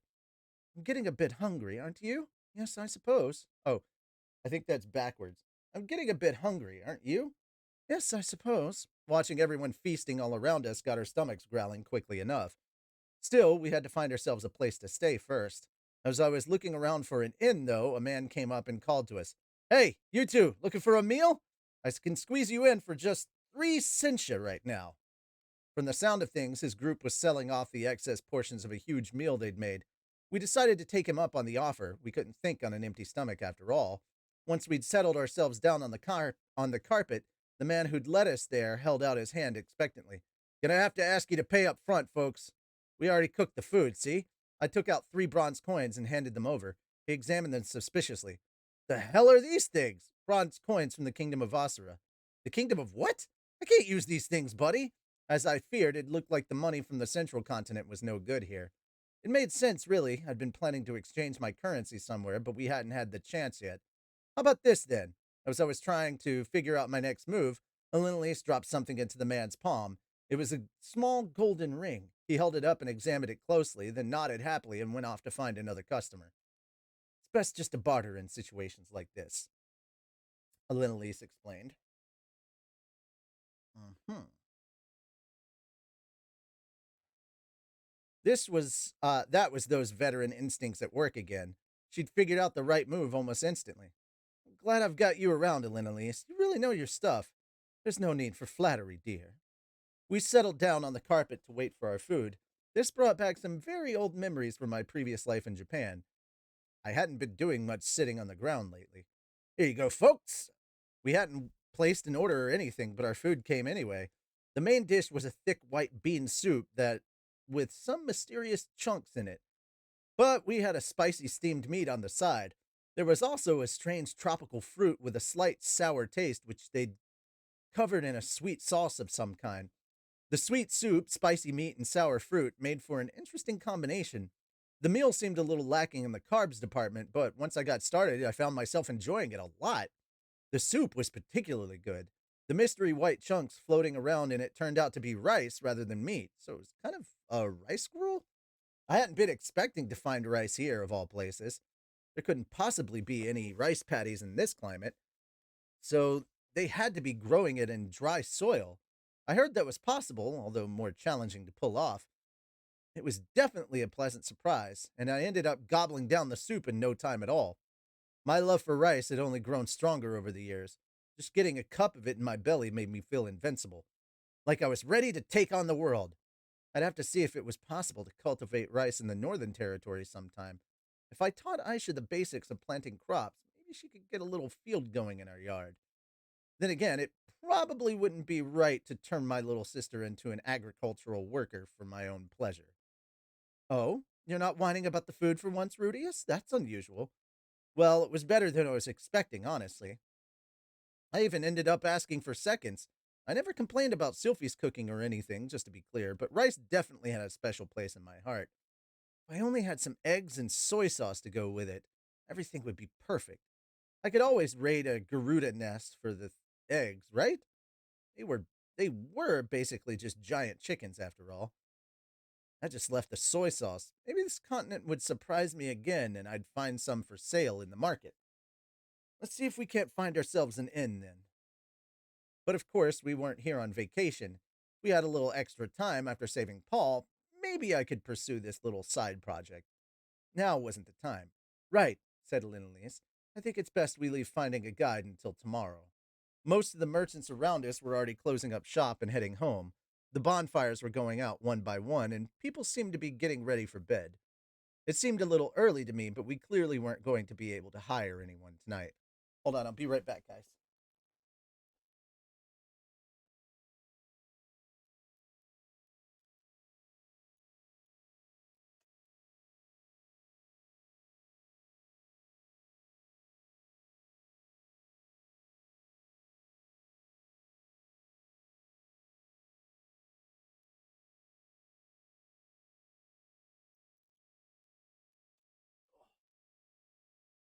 Still kind of hot and sweaty. Sorry, my roommate got home and I just needed to let him know that I took Toby out.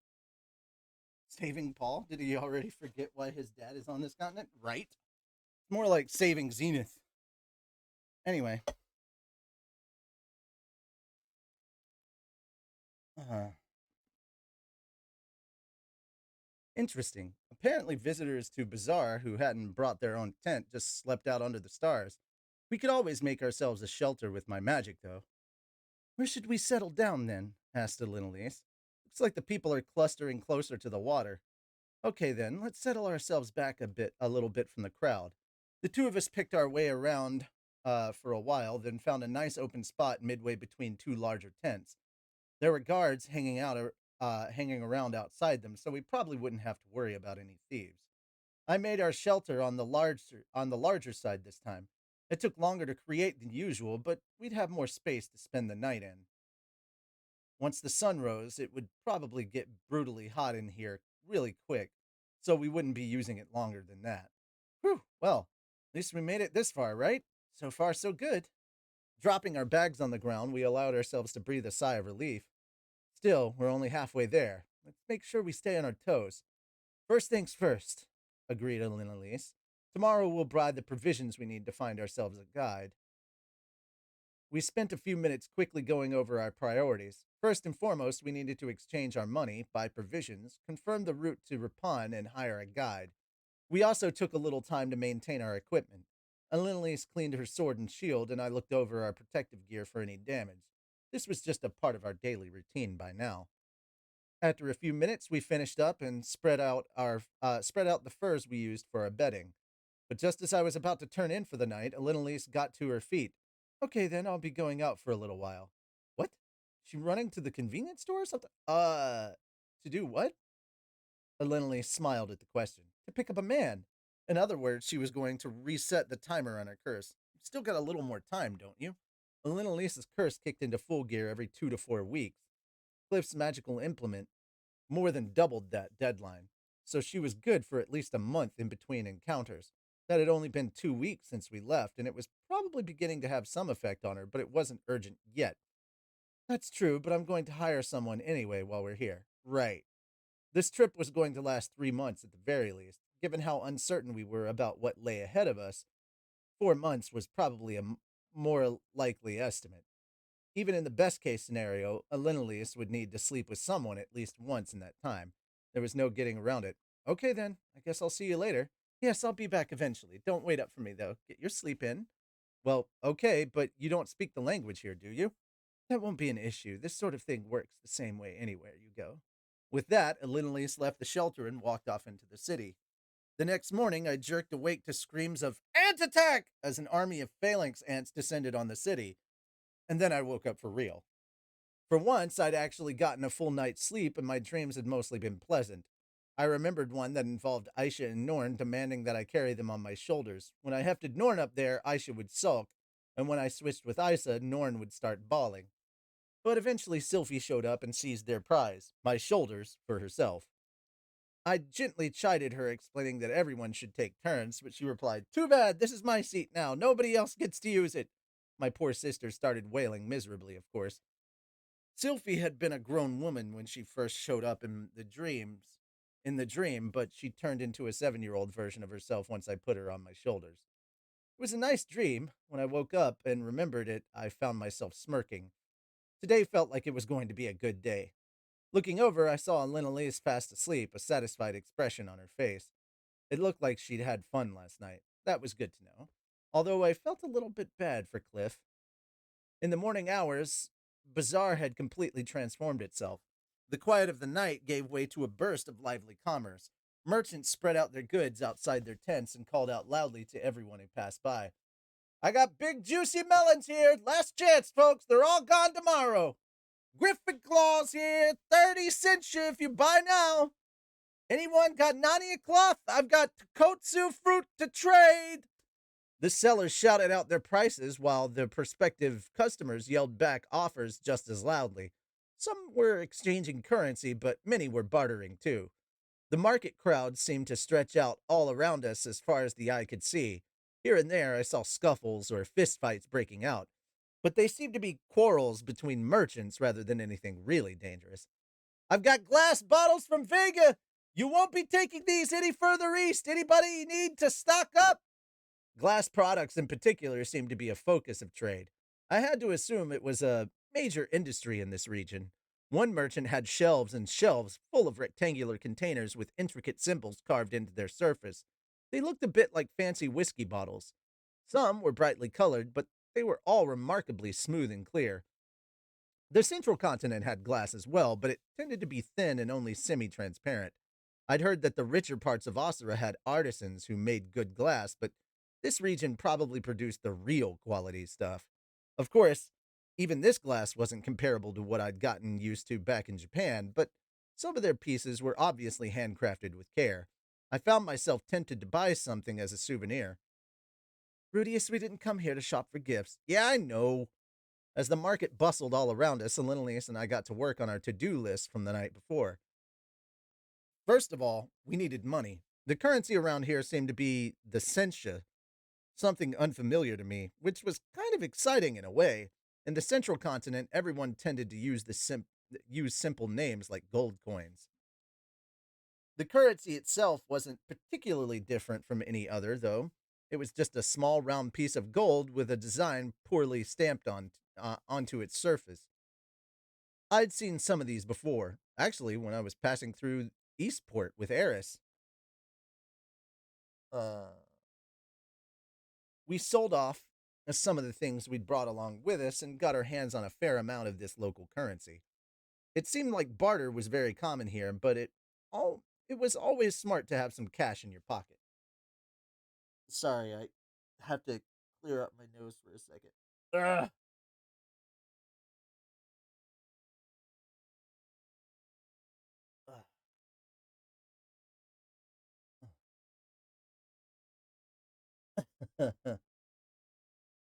All right.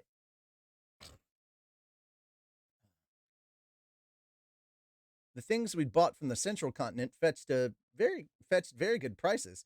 To my surprise, a few cheap cuts of jerky sold for 3 times what we'd paid for them. We might have been able to negotiate them even higher if we'd tried. I felt like there was an opportunity to rake in some real cash by selling off meat here and buying up glass to sell back in Renoa, but trying to make money off that teleporter was just asking for trouble. For now, we secured ourselves about 5,000 sentia to pay for, or kensha, I don't know how they're pronouncing it, for short term needs. So in this case, I'm going to pronounce it sentia, even though it's spelled with a C. Uh, but I wasn't sure how much we'd end up needing, but our dinner yesterday had only been 3 sentia. We'd probably be fine for some time. With our money issues sorted, we started gathering information about Rapan. It was apparently a major city, so this wasn't difficult. As Nanahoshi had assured us, it was apparently about a 1 month journey to the north. I asked about the road there as well, just to get a sense for what we were up against. So the usual route is to head through the Nakats region and take the long way around the desert. But there's been a lot of bandits out that road recently. So the usual route is to head through the Nakats region and take the long way around the desert. But there's been a lot of bandits out that road recently, so it ain't safe. The smarter merchants are cutting right through the Ocho Desert these days. You head east till you hit the marker, then go north to the oasis. From there, it's a winding road over the west for a while. Once you see the Kara Mountains, you keep them on your left and head north to the next oasis. From there, the desert's a little less brutal off to the east. You push your way through that as fast as you can, then head northwest to rejoin the normal road. What the fuck? That's a lot of zigzags.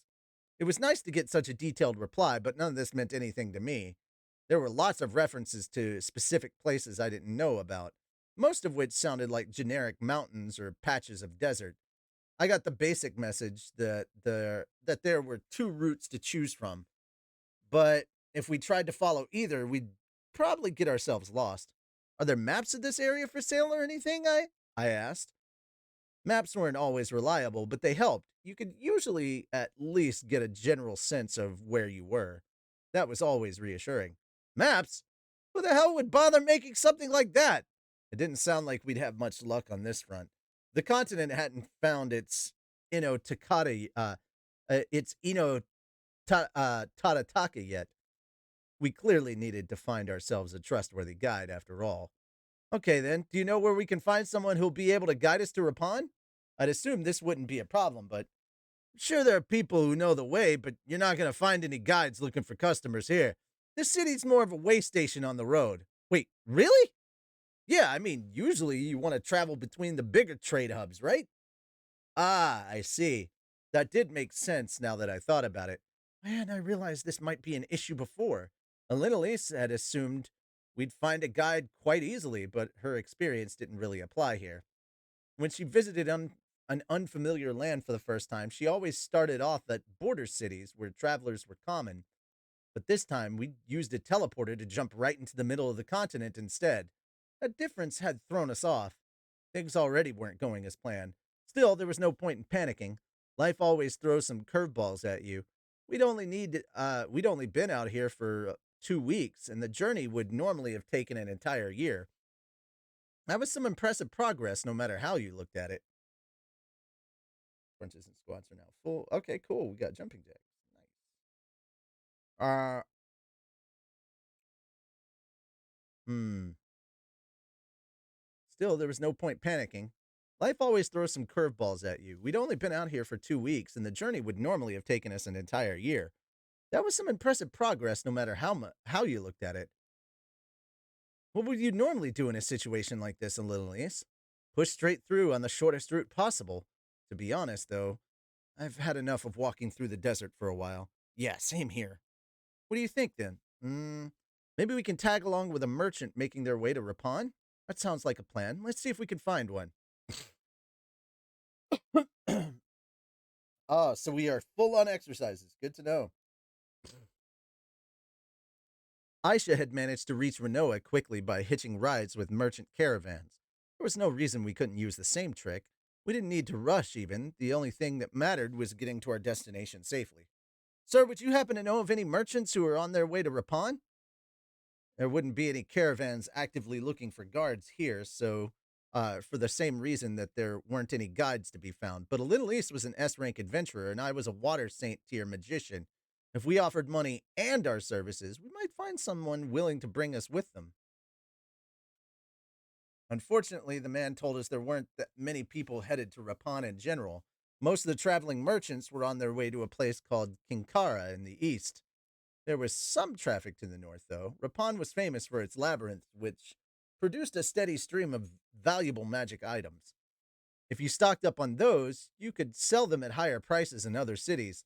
Some merchants made their living that way. Most of them brought magic stones and crystals from the southwest up to Rapon, where they sold their cargo and funneled the profits into buying magic items. To know if there's anyone like that around right now, though, the man concluded. We'll definitely get a bunch in a few months at least. This wasn't too reassuring. I was starting to think we might be better off just hitching a ride to that city out east.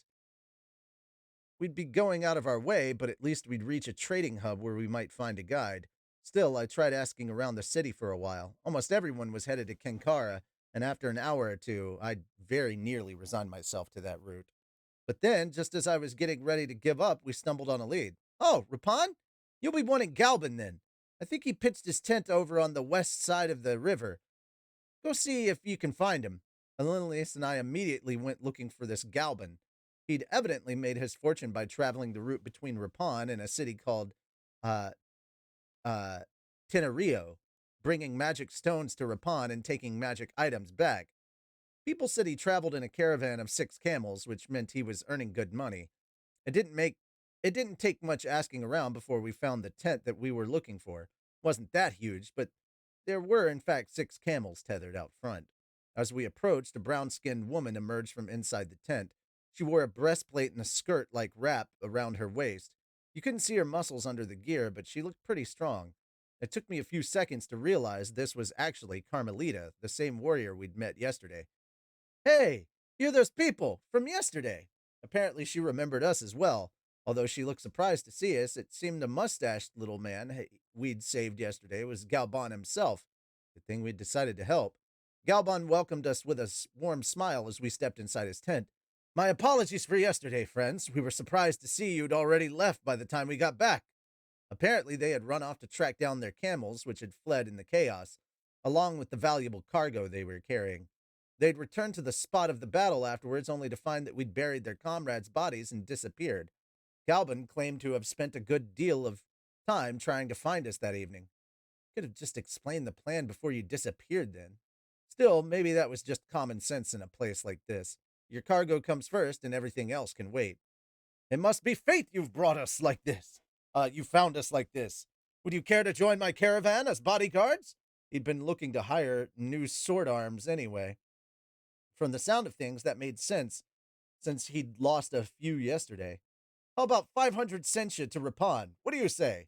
Judging from the way he rattled off compliments on our elegant defeat of the Griffins, he'd had this idea in mind from the start. I seem to remember him being curled up in a ball for the entire battle, but whatever. This was exactly what we needed. All right, sure. We'll come with you as far as Rapon, then. Ah, splendid! That's truly wonderful. I'd even be willing to sign you both to a long-term exclusive contract if you're interested. I've never seen a magician of your caliber before. I'd make it worth your while, I assure you. How about 10,000 cents a year? No, wait. Balabadam would kick up a fuss.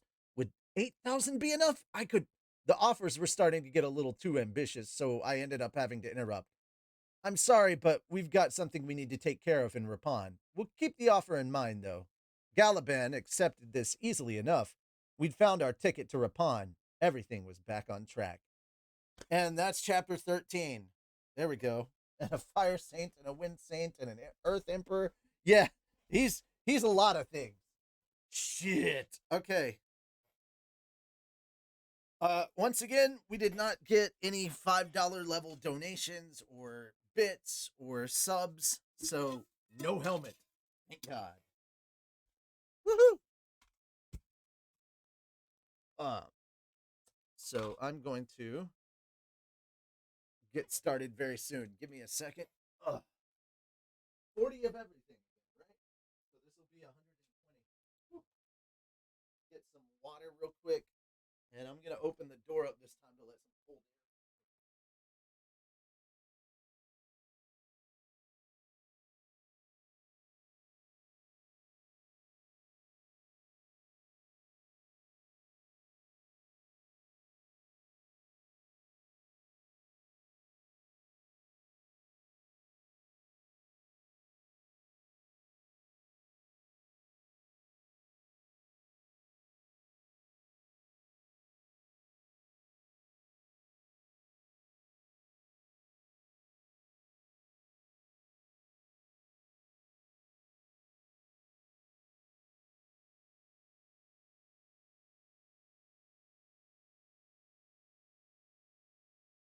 Alrighty.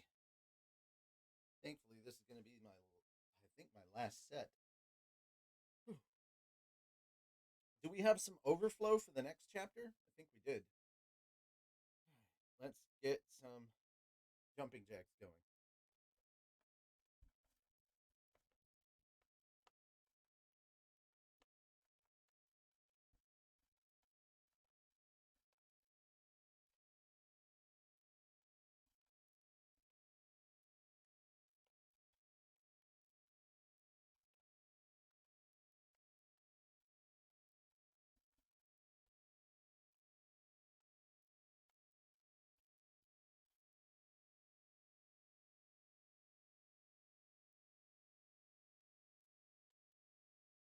There's 40. All right. Good night, Telrina. I'm sorry you're not going to be here for the last couple of chapters, but well, it's one chapter and an extra. So we're actually pretty close to the end. We're at 88. So we've got 240 out of 275. I don't think we're going to read the whole 275. Uh So at least 20, at least somewhere around 30 pages left. All right. You got to go to bed. She's up at 4 a.m. Oh boy. Yeah. I don't blame you. Thanks for hanging out. You can catch the last of this later.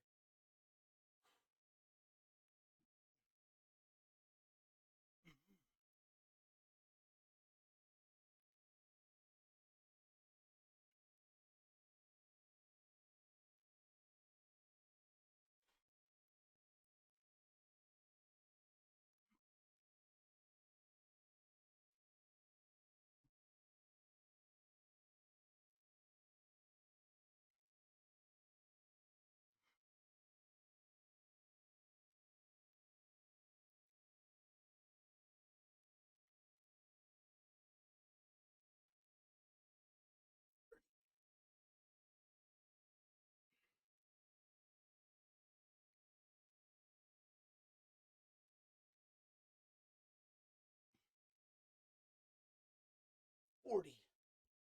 Oh, that hurt. That hurt so much. Whew. But got it done.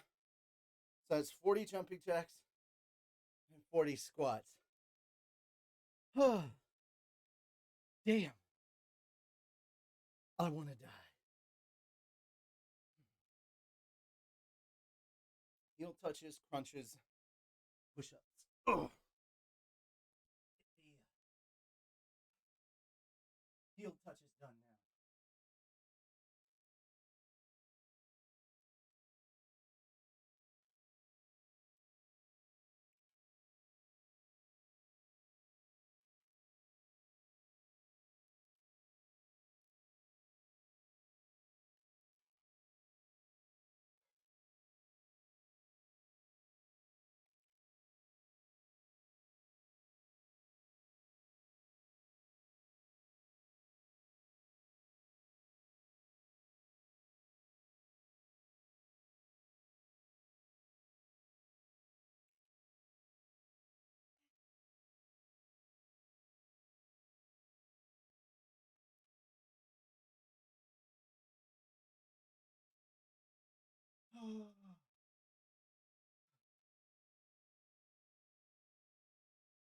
All right, that was 40 heel touches.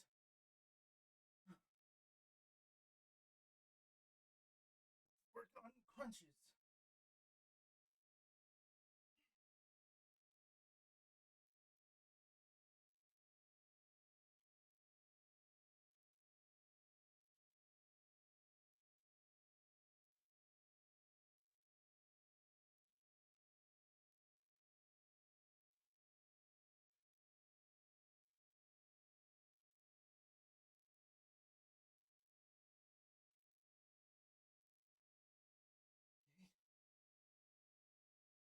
That's 20 crunches so far. Get 20 push ups out of the way.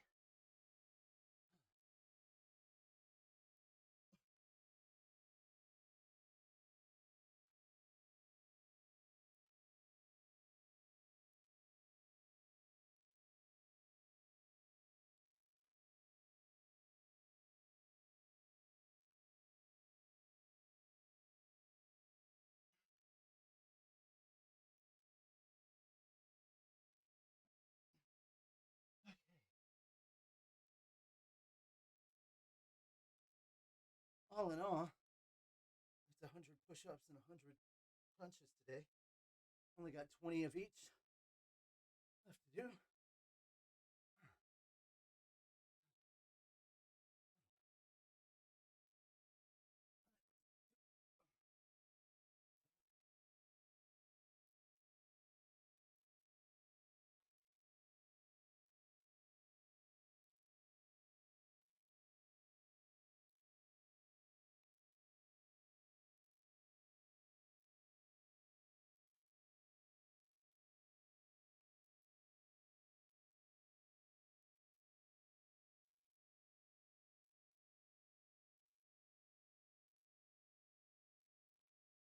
Okay.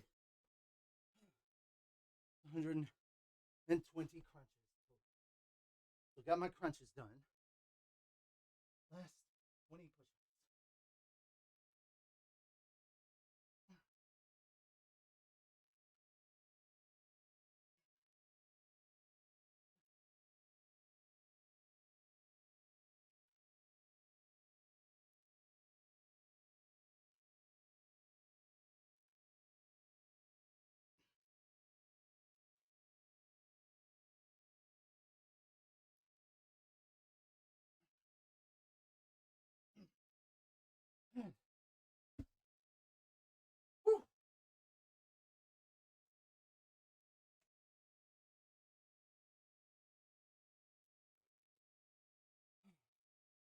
That's 120 of every freaking. What? It's 3 p.m. for you? Wow. You're 11 hours ahead of me. Where the heck are you?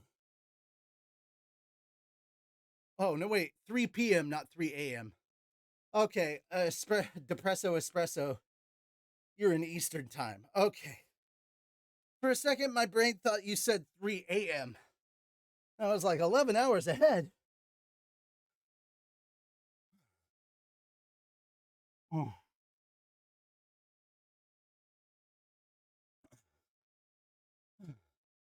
I read p.m., but my brain said a.m. Whew. That's some good workout, man. If I could get this every stream, at least 120 push ups, sit ups, crunches, twists, jumping jacks, squats. If I could get 120 per stream, that would be great. Whew. Because today I'm feeling this. Need you guys to show up tomorrow at 8 p.m. Central Time and hit me with those. Don't let my body recover. Remember, we have D&D this Wednesday. Mm.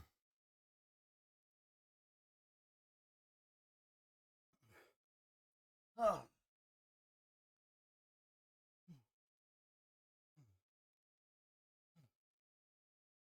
Whew. Man. Yeah, man. Okay.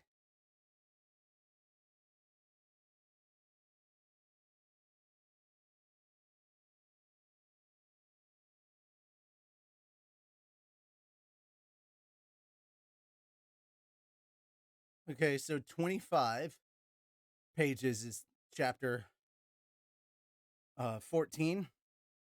And that takes us to 163.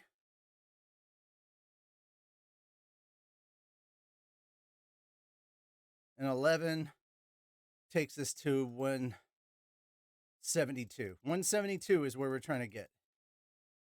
So I got to get from. Okay, guys, this last chapter is going to be the only exercising. You're not joining for the next round? What do you mean? Oh, you did the exercises with me? Oh, man. Or are you not redeeming? Which one are you talking about? Did you do the exercises with me, or are you not able to redeem? And just remember, guys, the more comments you leave, the faster you build up. Like, the more active you are, the faster you build up channel points. So it's very important. Hang on. Okay, jumping jacks and squats. Those are the things. Let's manage requests real quick. Okay, 36 minutes ago. Okay, so everything from this mark up.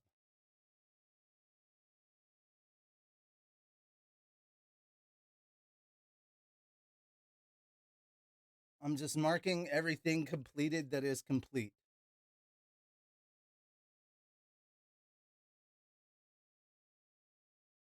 Okay, so right now I have heel touches and crunches. Oh God. Oh God. Let me filter these again. Manage requests. Okay.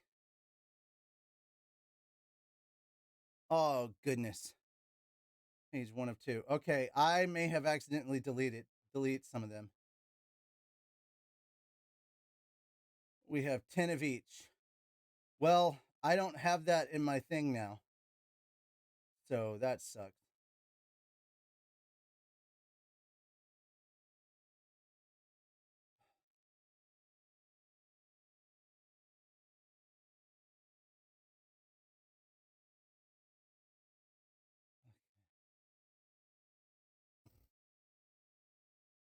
You have the tally. I accidentally completed 2 of these, so just gonna mark them all as completed. So long as you're keeping the tally, I think we're okay.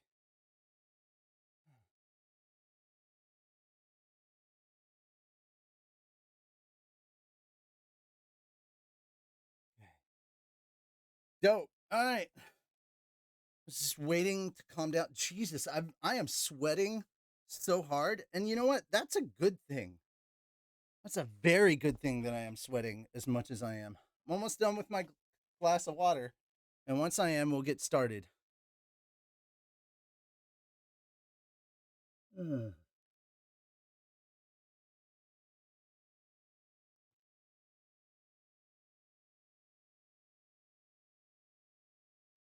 Huh.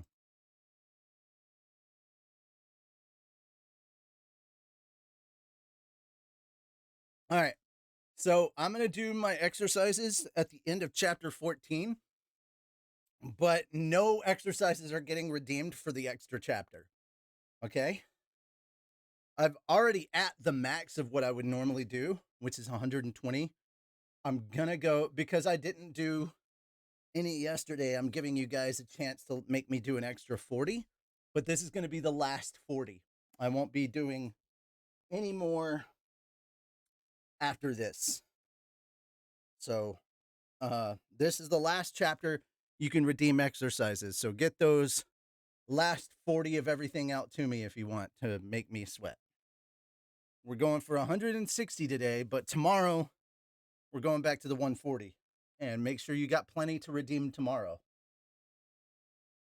All right, I'm going to have a chat with Fell soon, too, because I need to talk to him about the stuff I put together for Slime Season 2.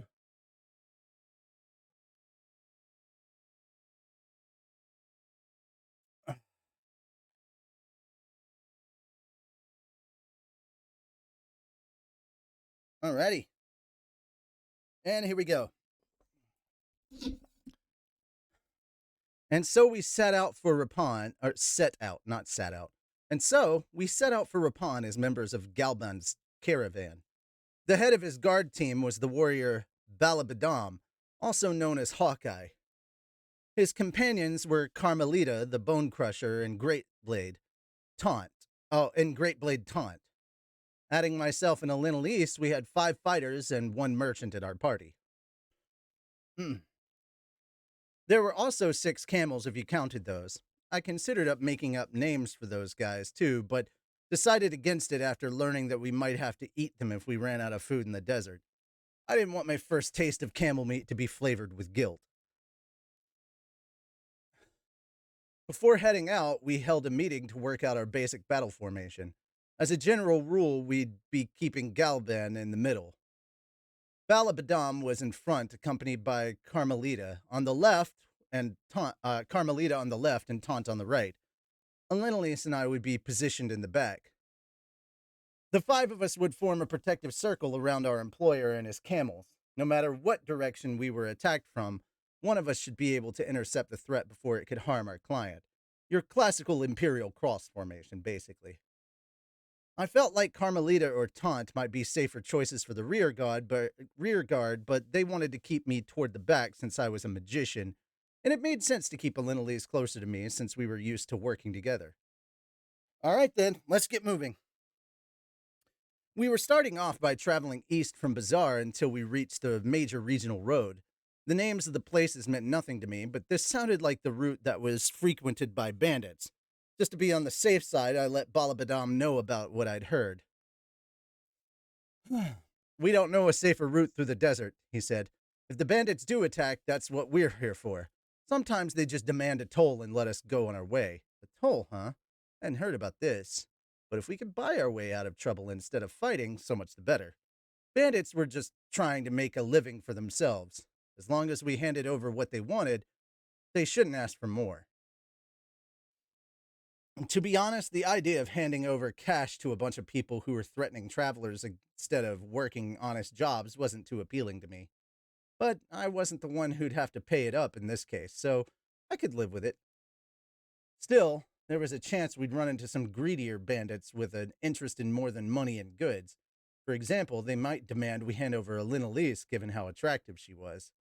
That could be trouble. It's not like the 2 of us were old friends with Galban and company. We'd saved their lives, but that didn't mean they'd risk their necks for us if it came to it. There was always a chance they'd hang us out to dry. You look nervous, Rudius, but I wouldn't worry yourself too much, said Elenilis quietly. With a magician of your skills on our side, a few bandits shouldn't be an issue. You think so? I do, and if worse comes to worse, I'll use a little charm on them. Uh, what? You want to get carried off to their base, chained up and brutally? Goodness, how extreme. As long as you go along willingly, even bandits will be gentle with you. Are you speaking from experience here? We all make mistakes in our youth. Been there, done that, good times. God damn it. Yeah, that's pretty true. And Lynn didn't seem too concerned at all. Still, those days were long in the past, and she'd probably be less than eager to do something like that now that she had Cliff in her life. Well, whatever. We could probably fend off an attack easily enough, as long as we weren't outnumbered too terribly. Our party trudged through barren fields for a while, heading east. We had to fight off a lot of monsters on the way. There were beggaret buffaloes, which charged at you in groups, and great tarantulas, huge spiders that scuttled around furtively. We also encountered windmaster eagles, flying monsters that could cast wind spells at you from above. Some of our friends from the desert made an appearance as well, mostly cactus tree ants and those killer lizards, which were apparently called gyroraptors. There were many others too. However, Balabadam proved capable at spotting our enemies well ahead of time, so we never found ourselves forced into serious combat. It turned out he had a demon eye himself, which was why he'd earned the nickname Hawkeye. The man was muscular and tall, and probably in his mid-40s, judging from the wrinkles in the corners of his eye. You could tell at a glance that he was the wily survivor type. His hair was cropped short on the sides, and it kept back, and at the sides and in the back. It reminded me a little of the team captain from that old basketball anime. I kept expecting him to shout, "Just tape it!" or something. His demon eye was the same as Ghislaine's. It allowed him to see the flow of mana in the world around him. This was most useful as a means of detecting enemies. We've got monsters ahead. Ready for combat, everyone. So far, he'd perfectly predicted every approaching monster and change in the weather. It was almost like traveling with Regerd. He wasn't quite as precise on the details, but he spotted enemies very quickly. His many years of experience was probably a factor there. This brings me back a little, said Alinalius with a smile. Ghislaine used to spot the monsters just like that, using her eye and her nose. When you had someone in your party who could detect enemies in advance, combat tended to be a lot less risky. By the time the monsters came into range, I was ready to hit them with a spell. I'd started off using stone cannon, but aiming it precisely started to get tedious, so I was currently blasting them into the air with wind magic, and then smashing them down into the ground. That took a bit less effort. You're using those spells awfully freely, boy. Aren't you going to run out of mana? I'd been getting so lazy about it that Balabadam actually came back to speak with me, looking a bit concerned. I should be fine. I can keep this up all day long, I think. I see, you're a great sorcerer then? What does that mean exactly? It's a title given to magicians who have achieved deep mastery of their craft. Well, I wouldn't say I'm a master of anything yet. In any case, it's rare to find a magician willing to use their powers so freely. Many magicians made a point of not spending more than half of their mana supply in any given day. That was standard in the northern territories, too. Since most mages weren't too physically strong, their mana supply was all they had to rely on to defend themselves. But I'd never even emptied half of my tank as far as I knew. Keeping some mana available for emergencies was basically just common sense. To desert warriors who didn't know much about magic, though, it probably looked like most mages were just slackers. Balabadam seemed to have enough experience fighting in a party to understand the real reason why magicians held back. Still, he didn't seem that knowledgeable about magic in general, given that he didn't comment on my silent spellcasting. I'm glad to have your firepower on our side, he said, but try to save some mana for unexpected situations. There's 5 of us in this group, you know. Hold back on the long-range attacks until I call for them. Got it. I wasn't exactly trying to hide the fact that my mana supply was massive, but I didn't see a reason to come out and tell them that either. Okay, sometimes you gotta be upfront, especially when you're traveling with a party. Hey, I have a huge mana supply, so I can fire out these basic level things and it's not a problem. You know? Also, hey, yeah, I have a demon eye of foresight. We're good. Anyway.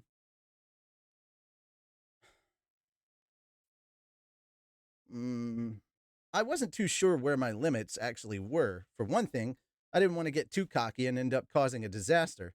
At night, the five of us took turns standing watch while Galvin rested inside his tent alone.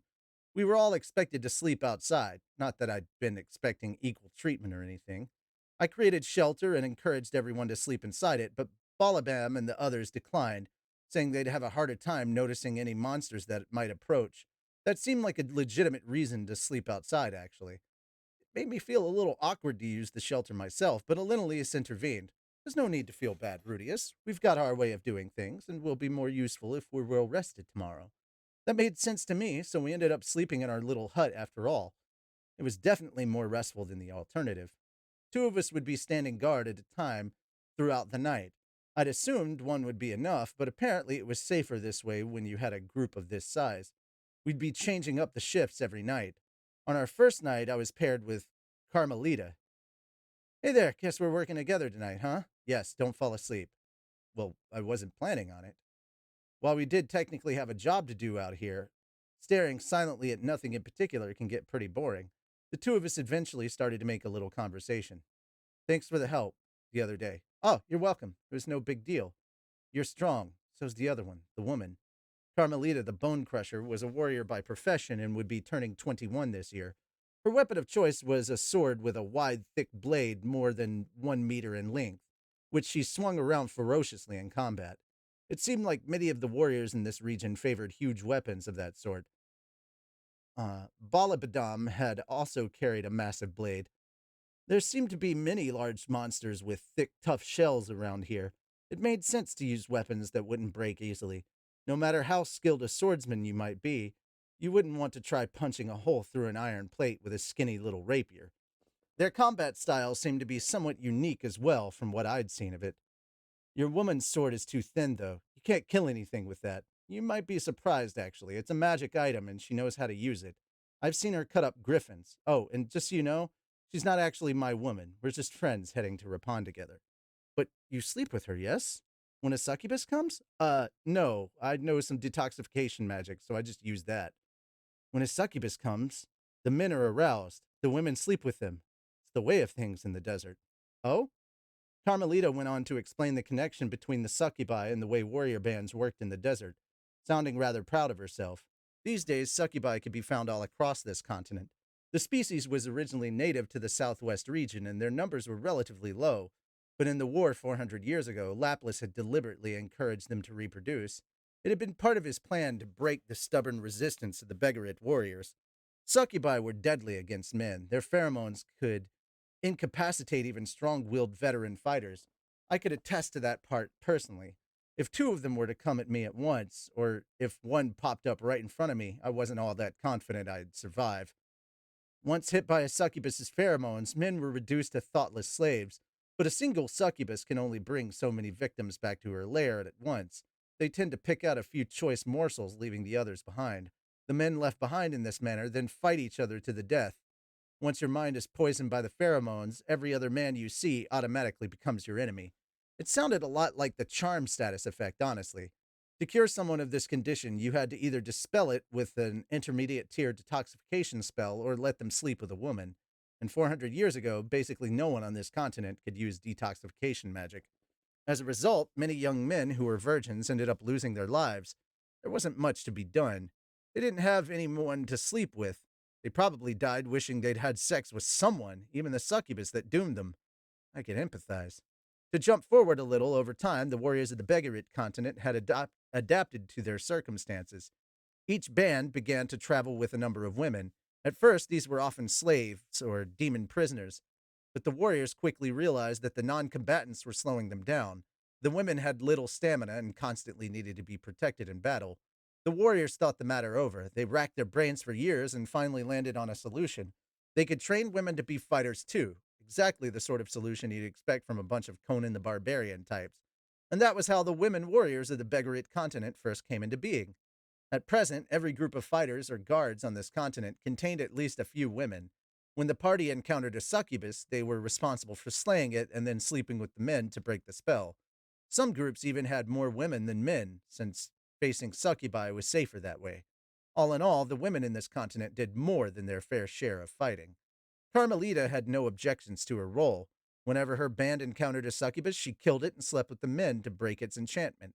Of course, this sometimes resulted in pregnancies, but the women warriors accepted this and would return home proudly when it happened. The baby was eventually entrusted to the people of their village, and the warrior returned to her duties.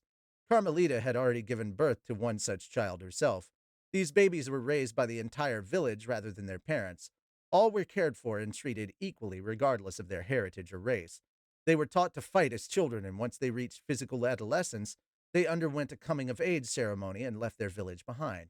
When a warrior grew too old to fight, they earned the right to return home and devote themselves to raising future generations. However, there were some who chose never to go back, preferring to spend their entire lives fighting. Balabadam was one of these. Well, the more active you are, Depresso Espresso, the quicker you gain stuff. Okay, let's see. Naturally, there was no real concept of marriage in these villages. It was hard to imagine anyone in that society getting romantically attached to any one specific person. Honestly, the culture shock was real. I'd read about tribes with similar arrangements back in my old world, but it was definitely hard to get my head around. I couldn't even manage to convince myself it was sexy. I looked over at Carmelita for a long moment, trying to understand things from her point of view. I'm grateful to you, she said in her halting way, but I hate mages. If a succubus shows up, go to the other woman. For some reason, it stung a little bit to get shot down in advance like that, although I could deal with the succubus thing myself.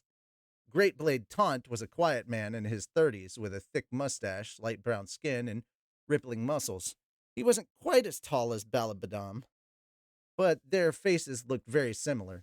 Without the facial hair, I could easily have mistaken them for each other. We spoke a little on our first night watch together, but he wasn't a chatty sort. It was a real contrast with Carmelita, who seemed to enjoy talking. I didn't have anything particular I wanted to discuss, but time seemed to pass slower when we were just staring out into the darkness silently. After a while, I tried to draw him out. I like your name, by the way, I said. Great Blade Taunt. That's got a nice ring to it. Yes, the matriarch chose it for me. Oh, really? You didn't just pick up the name at some point? The matriarch chooses our second names. It is so for all warriors of the desert. Apparently, their titles weren't just nicknames, but rather ceremonial names given to them by the village elder on the day they left it for good. For those with great strength like Carmelita, this was often something like Bone Crusher or Mighty Arm. Those with sharp eyes like Balabadam were usually Hawkeye or Eagle Eye. You could usually tell from a person's name what their greatest talent was. In other words, but since there are only so many ways you can call somebody strong, you'd sometimes run into another warrior who shared your name. Taunt was known as Great Blade, but his sword wasn't unusually massive by his people's standards. It was just a way of saying he had physical power. Maybe there was a one cut killer out there, too. Well, people just started calling me Quagmire Rudius, I guess, I said. I used that spell every single battle for a while. I haven't seen you create a quagmire even once. Yeah, it wouldn't be too effective against the monsters around here. The spell was very useful against crawling, creeping, or walking monsters, but way less so against anything that could get itself up off the ground, like a succubus or a griffin. And stopping a slow, heavily armored bug in its tracks didn't make that much of a difference. I wasn't bothering to stop monsters before I targeted them these days anyway. Magic is always flashy. If it's your specialty, I'd like to see it at least once. Well, Quagmire's kind of a boring spell, honestly, but I'll try to use it sometime if I get the chance. With a small nod, Taunt felt silent. Apparently, he's used up his supply of words for now. As our party moved further east, the land around us grew steadily greener. That Kinkara place lay in this direction, and a large jungle beyond it. It struck me as a little strange that a jungle could exist so close to a barren desert, but we weren't going to get the chance to see it this time. When we reached a large vertical rock someone had left behind as a landmark, Galban changed our course and we started heading north. After 3 days of traveling in that direction, we ran into the main regional road. It wasn't paved, much less actively maintained, It looked more like the natural product of countless travelers moving in the same direction. Compared to the sandy terrain we'd been traveling on, though, it felt firm and reliable underneath my feet. That suited me fine. Sir, we might run into bandits now that we're on the road. I think we'll manage just fine, but if things turn ugly, I'm paying you good money, aren't I? Just worry about keeping the goods safe. Yeah, all right. Balabadam clearly wanted Galban to consider abandoning the cargo in an emergency, but the man was having none of it. Maybe his merchandise was more important than his life. Didn't make much sense to me, but who was I to judge?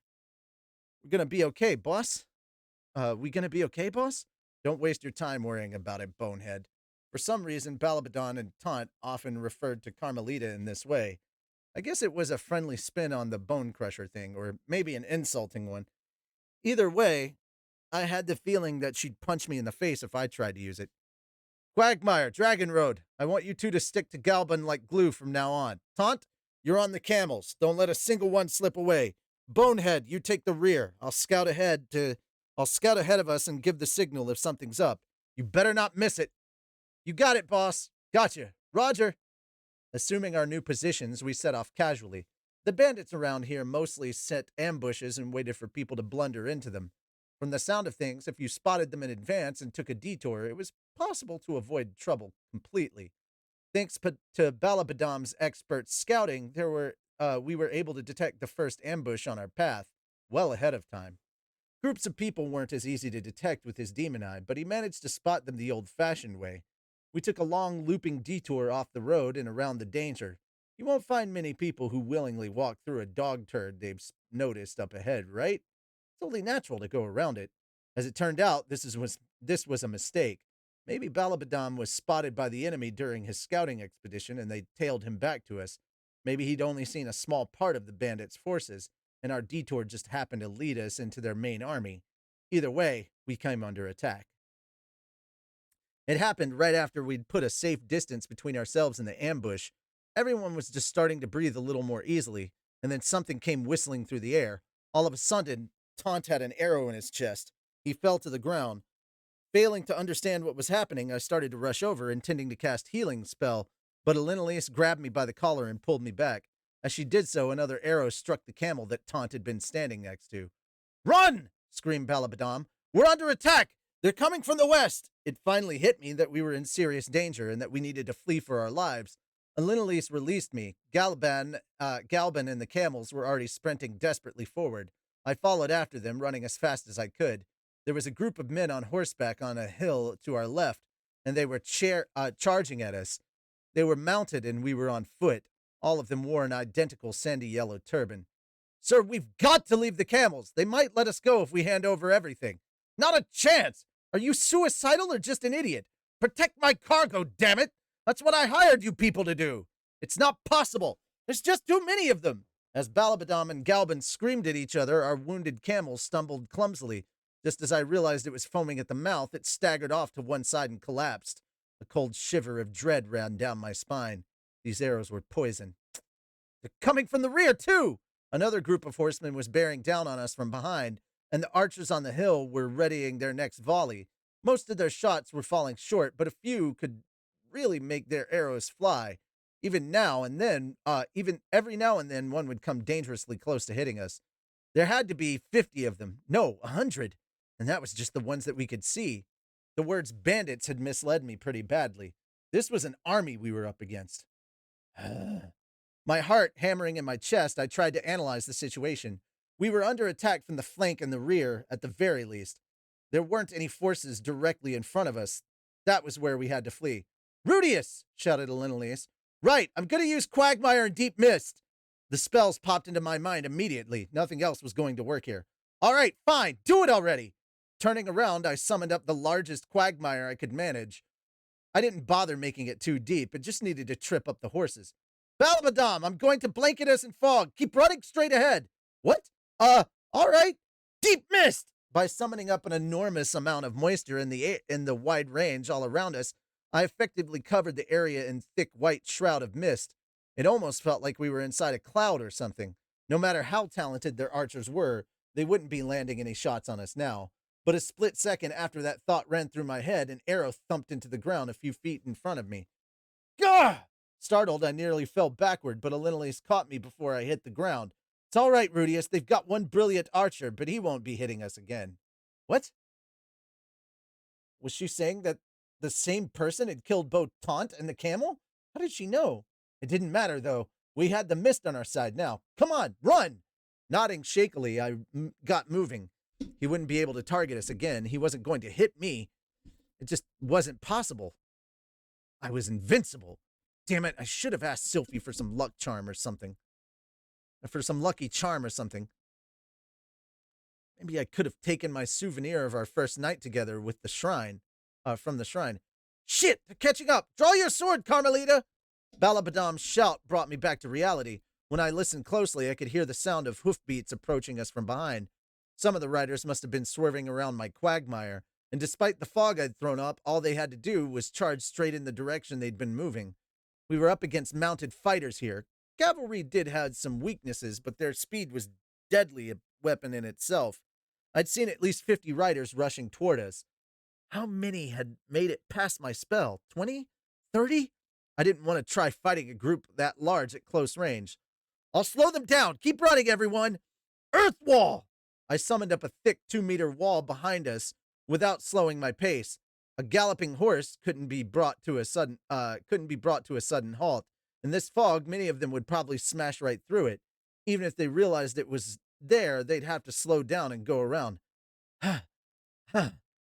There weren't arrows falling all around us anymore, but I still ran like my life depended on it. Every few seconds, I paused to summon up a new wall behind us. As I fled, I thought of Taunt, who'd taken an arrow to the chest at the very beginning of the ambush. Were we leaving him to die? No, he was a goner either way. That arrow had hit him in the heart, and it was poisoned. Even with advanced healing magic, it was probably fatal wound. And more to the point, there was no chance we could have stopped to help him. Gritting my teeth, I focused on running as fast as I could. I'm not sure how long we kept running, but it felt like at least 2 hours, probably more. Eventually, Balabadam looked behind us and called out, I think we've lost them, and everyone staggered to a halt. I was exhausted, of course, and soaked in sweat. But all my morning runs hadn't been in vain. I could have kept going if I had to. The 3 warriors in the party barely even had to catch their breath, though. That battle aura stuff was really just unfair. Galban collapsed to the ground, his face pale as a sheet. Even for a seasoned traveler who'd spent years on the road, running for 2 hours straight was a lot to ask. At least I wasn't the only one. We'd lost only 1 camel in the raid and 1 bodyguard, of course. Poor Taunt. If I'd been able to yank that arrow out right away and take some time to cast healing and detoxification spells, there was a chance he might have lived. Maybe the arrow hadn't struck him right in the heart. I probably would have tried to save him if Alinalise hadn't grabbed me by the collar, but if I'd stopped to focus on him, I wouldn't have gotten away in time. The next arrow probably would have gotten me, too. Alinalise was right to pull me away. Her experience in battle had probably saved my life. Even if I'd only hesitated for a few seconds, it might have proven fatal.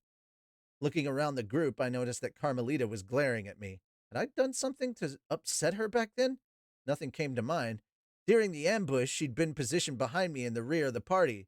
Maybe she'd been injured at some point and needed healing. It didn't look like any arrows had hit her, though. All of a sudden, she stomped up to me and grabbed me by the front of my robe. Why? Why didn't you kill them? You could have. I saw your magic. What? What was she saying? Had she expected me to kill that entire group of bandits? It sounded crazy, but after a moment, I realized that I'd never even thought about trying that approach. Stop it, bonehead. You saw it too, didn't you? He made the horses sink into the ground. He made them run into walls. He made everything foggy. You're not thinking this through, damn it. Use your brain for once. Shut up. If he'd used his magic, we could have avenged Taunt. There were too many of them, kid. That was Haramaf's band out there. I'm sure of it. There were more of them behind those hills. But, Alinalise had pushed herself in between me and Carmelita. She pressed her buckler against the woman warrior and put a hand on the rapier of her waist. Do you object to the way we handled that? She said. What? Rudius acted appropriately given the situation. We were hugely outnumbered and facing a force of unknown strength. Worse, They were shooting poison arrows at us. He stopped their cavalry with his quagmire, blinded their archers with the mist, and bought us time to escape with his walls. He's the only reason we're alive. We lost one man and a single camel, but we got away. Would you have preferred to stand and fight? We would have died like fools, and they would have taken everything. The actual words meant nothing to Carmelita since Elenelise was speaking in the human tongue. Still, her frosty tone of voice made her meaning clear enough. It was rare for Elenelise to speak so aggressively to anyone, especially an ally. She did have a point about their raw numbers. I saw 50 bandits at the very least, but there must have been 100 of them or more. And as Balabadam pointed out, they might have had more waiting in reserve. Could I have killed a force of that size single handedly? It was hard to say, but I could use Saint Tier magic and probably enough mana to use it repeatedly for some time. After stopping the cavalry with Quagmire, I could have quickly cast a wide range spell and decimated the archers. I could have knocked the riders off their horses with a blast of wind and roasted them with fire magic. It was all theoretically possible. I wasn't confident I could have pulled it off, though.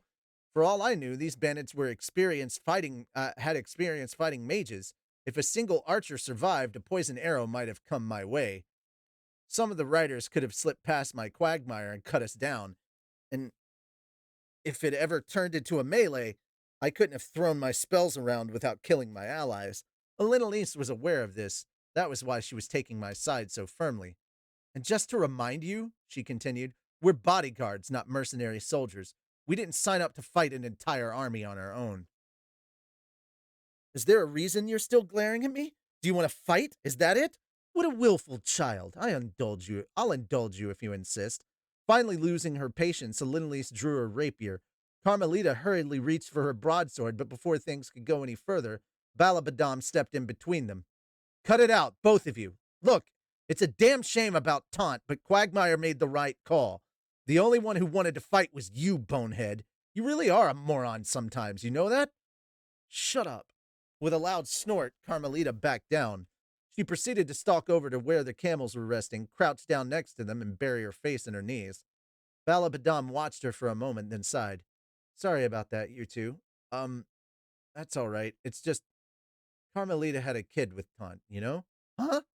So, well, I think you can understand how she feels. She's just lashing out. Those two had a child? I'd assume that the female warriors of this continent didn't get emotionally attached to any one specific man, but clearly that wasn't always the case. Maybe it was different when they had a baby with someone.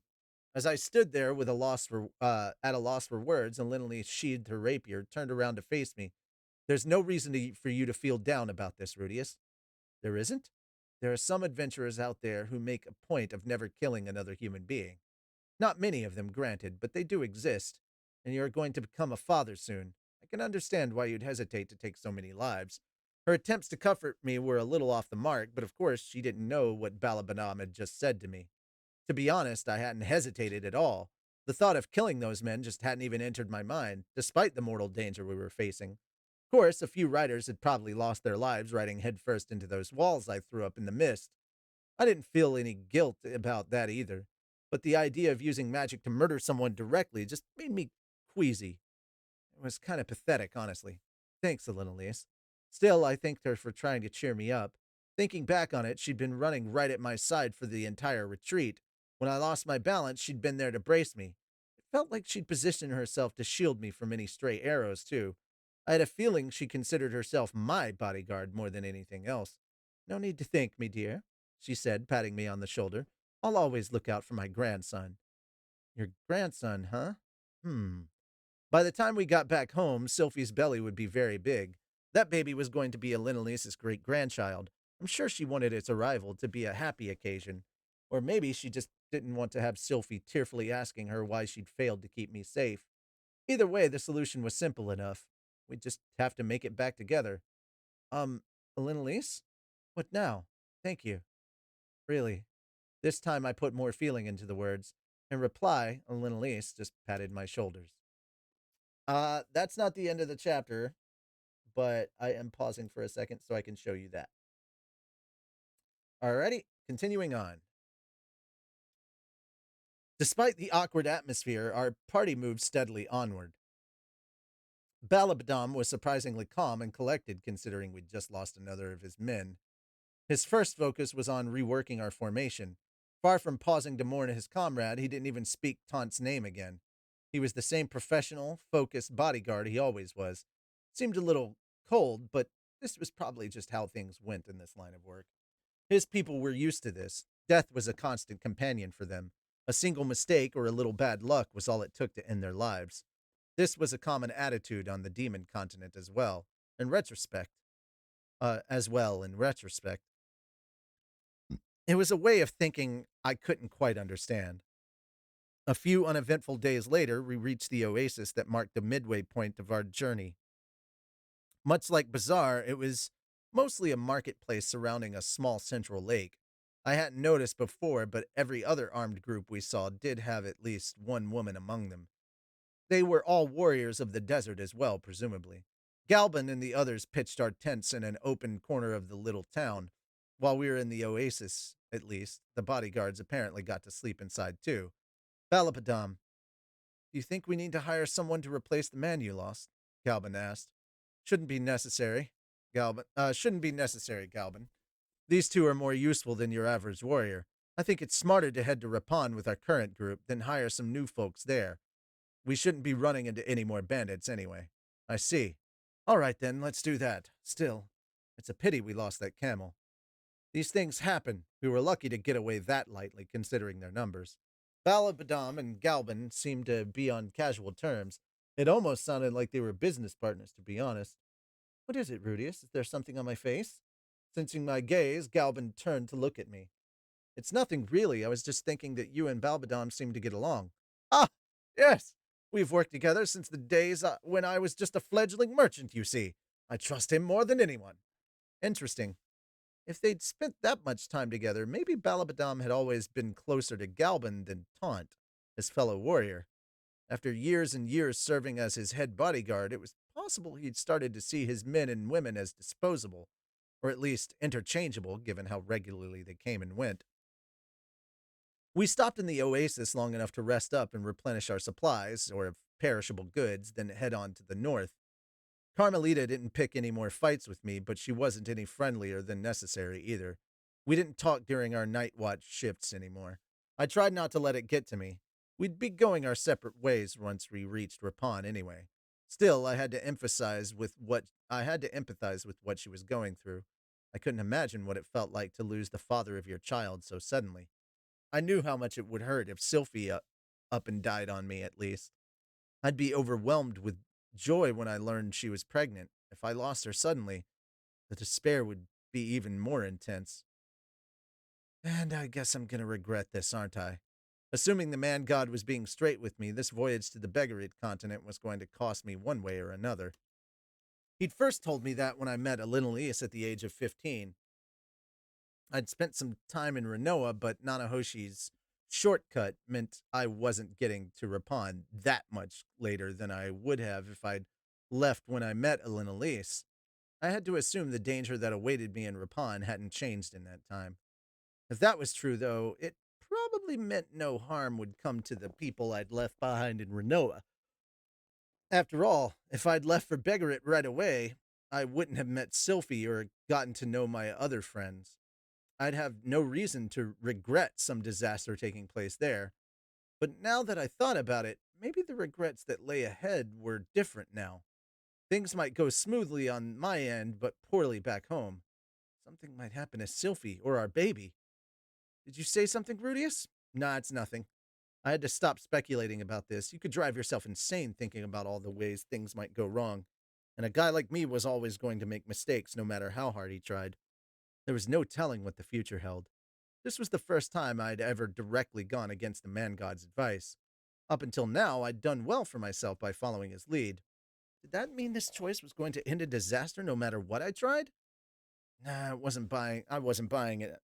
Sorry. Nah, I wasn't buying that. I knew there was danger ahead, so it should be possible for me to avoid it. Still, there was a real risk someone I cared about might end up like Taunt. If I wanted to prevent that, I needed to stay sharp. And if there was someone out there who wanted to harm my family this time, stop it. This is pointless. I could tell myself anything I wanted, but I had no reason to believe I was even capable of murder. I just have to do everything I could to keep my family safe. That, at least, I could promise myself. 2 weeks later, we finally reached the labyrinth city of Rapon. We'd made it to our destination. Now, it was time to get started. All right, there we go. Where are we at? Where are we at on exercises?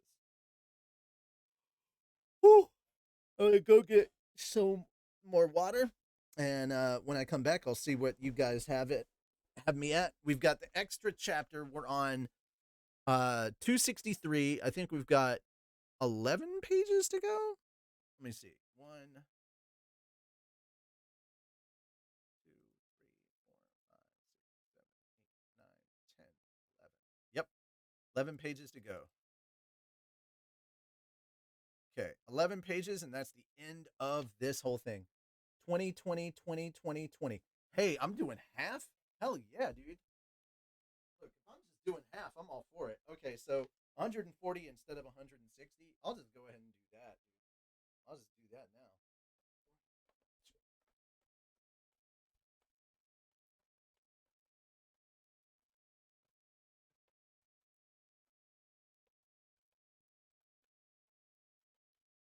20.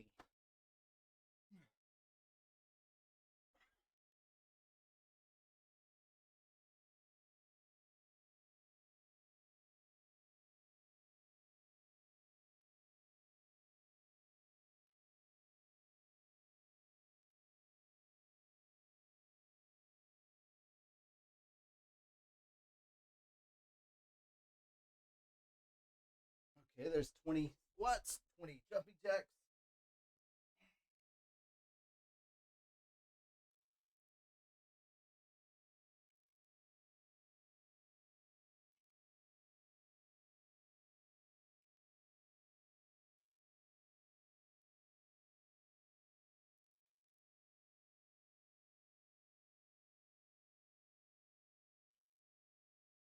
Okay, 20 heel touches. Crunches coming up.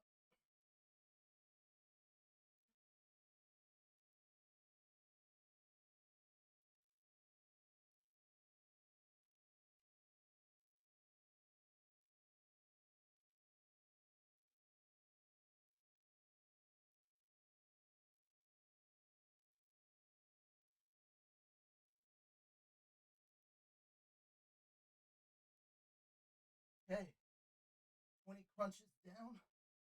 Lastly, push up. 20 is nothing now.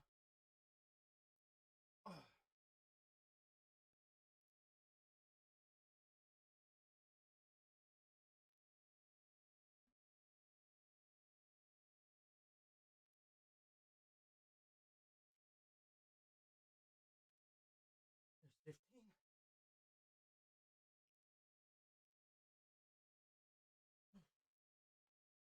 There we go. Done. Let me go get some water and I'll be back. Oh, last set. All right, no more exercises.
Alrighty. Whew.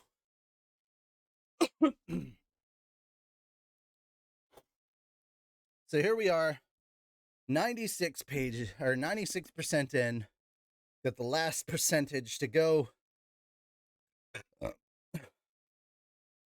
It sucks that I'm out of breath, but let's just keep going. Extra chapter, Norn in the Millis Church.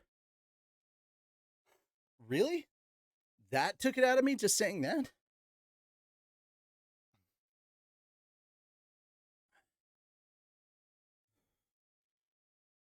Norn Greyrat was feeling uneasy, to put it lightly.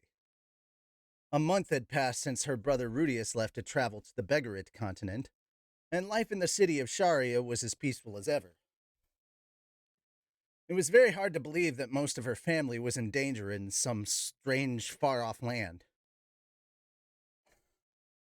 Okay, I gotta go to the bathroom, which hopefully will help me catch my breath.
Sorry.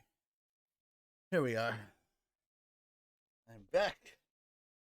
And we should be good. Still, Norn's heart was troubled. There had been no word from Rudius, of course, not that she'd expected there to be. What was he going to do? What was he going through right now? Was it her pestering that had driven him out there? To face dangers he was unprepared for? If Rudius died, Sophie would be devastated. She'd weep and weep, holding a fatherless child in her hands. Norn was just a child herself, and she might not be as sharp as her sister, but even she understood that Sylphie's brave smile was only an attempt to hide her real feelings. Deep down inside, Sylphie was suffering even now. No matter how talented a magician Rudius might be, there was still a possibility he'd die on his trip to the Begarit continent, and Norn had been the one who had put him up to it. If she hadn't pestered him, if she hadn't been so selfish, Rudius and Sylphie would still be living together right now. It was a painful thought. The anxiety and regret were enough to crush her. Looking out the window of her dorm room, Norn heaved a long sigh. It was something she did regularly these days. Outside, she spotted a few students walking in the direction of the school gates. Oh, right. I'm supposed to be going home today. Once every 10 days, she was required to make an appearance at the Grey Rat family house. Today was that 10th day. Rising reluctantly to her feet, Norton started to get ready to leave. As she walked toward the Grey Rat home, her thoughts continued to dwell on the situation at hand. The resentment or mistrust she'd felt toward Rudius was mostly gone. She didn't hate him the way she once had either. But that was part of what made this so scary. What if he didn't come back home? What if a letter arrived informing them of his death? She didn't know if she could bear that now. She wouldn't know how to apologize to Sylphie. There was Aisha, too, although she didn't care about her quite as much. Her mind was going in circles. This was a bad habit of Norn's. Once she started worrying about something, it was very hard for her to stop. Noticing something out the corner of her eye, Norn came to a stop. She'd spotted a distinctive building standing at the end of a side street. Back in the holy country of Millis, buildings like these were a very common sight. Every section of the city had one of its own.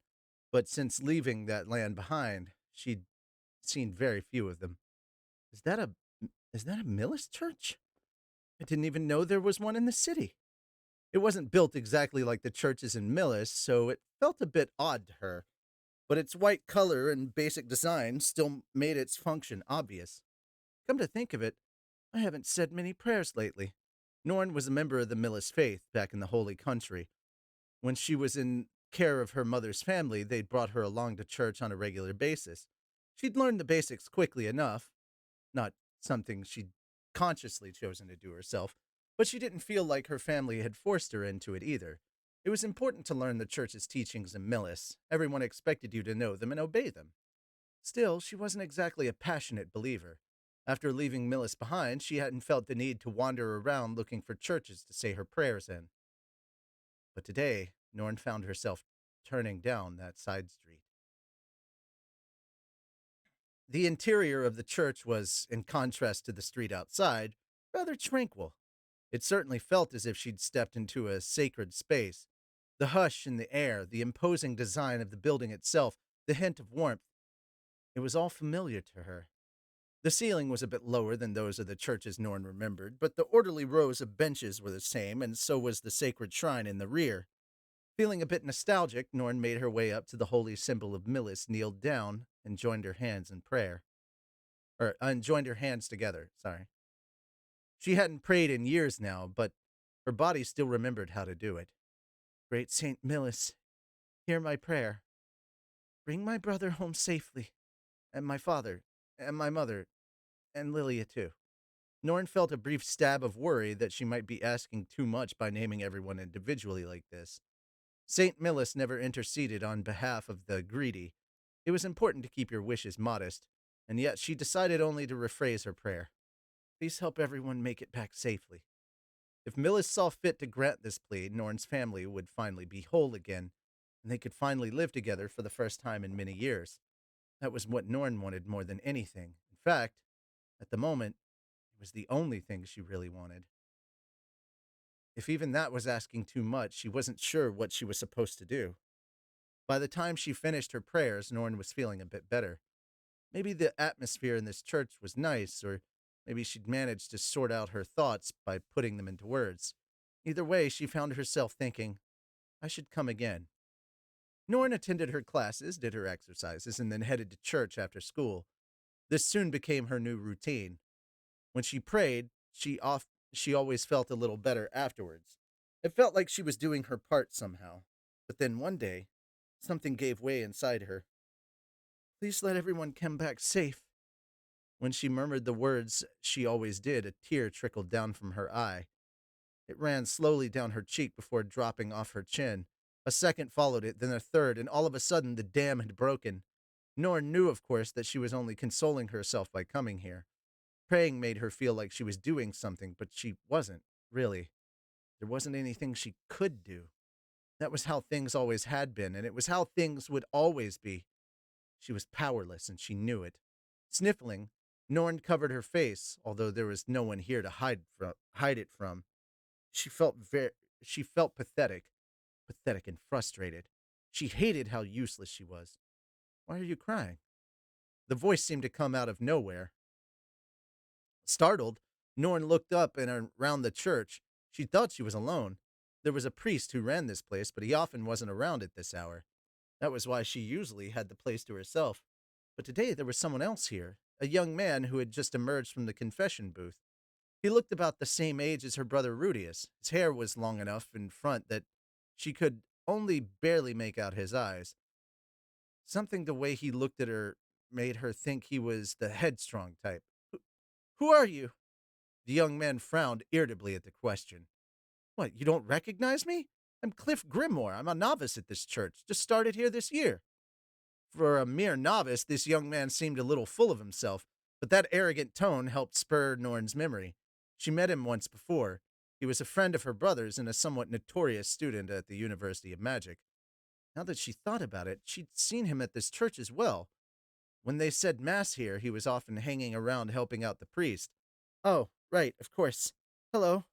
Wiping away her tears, Norn bowed her head slightly. Cliff snorted and strode closer to her. Something bothering you, then? Go ahead, tell me all about it. Huh? If something is making you miserable for no good reason, I'll deal with it for you. You have my word. Norn was honestly just confused by this sudden offer. This man was her brother's friend, yes, but the two of them were basically speaking for the first time. But I think you may be aware, but the woman Rudius is traveling with is my wife. I'm worried about her, of course, but I have faith in Rudius's skills. I'm confident that he'll keep her safe. So for my part, I have an obligation to protect his family here in Sharia. If he risks his life for Lys, I'll do the same for you and your sister. Now it made a bit more sense. Norn had known that a Lys woman was once in her father's party, but not that she was married. It figured, though, considering how beautiful she was. Noticed you coming in to pray every day from the confession booth. This is the first time you broke down in tears, right? Norn had no way of knowing this, but Cliff tended to use these quiet afternoon hours to get a bit of studying done inside the confession booth while waiting for the rare visitor. Normally, he stayed in there unless he had some chore to take care of, but he'd revealed himself when he saw Norn crying. Go on, you can trust me. I'll take care of everything, said Cliff confidently, thumping a hand to his chest. Is it an awkward problem? We can use the confession booth if you like. Norn was a little wary of the offer. In her experience, it was usually wisest not to trust anyone you were meeting for the first time. But as she hesitated, she found herself remembering her brother, remembering the day he'd visited her in her dorm room. She remembered the look on his face. He'd been as anxious as she was. Maybe Cliff, for all his big talk, was feeling the same things as her. His wife, Linnaeus, had set off for the Begarit continent. He probably wanted to go along with her, but he hadn't been able to, just like Norn. In that case, maybe he could understand how she was feeling. Well, actually, and so Norn opened up to Cliff. At first, she explained her brother had decided not to go to Begarit, but then she'd pushed him to reconsider, and he'd eventually changed his mind. There was a chance that Rudius would die as a result. Sylphie would be heartbroken, of course. She loved Rudius very much, and they were about to have a child and start their own family. If Sylphie lost him now, it would be a crushing blow. Norn knew how badly it would hurt, and if this happened, it would all be her fault. Her brother would have gone off on this dangerous journey if she hadn't pressed the issue.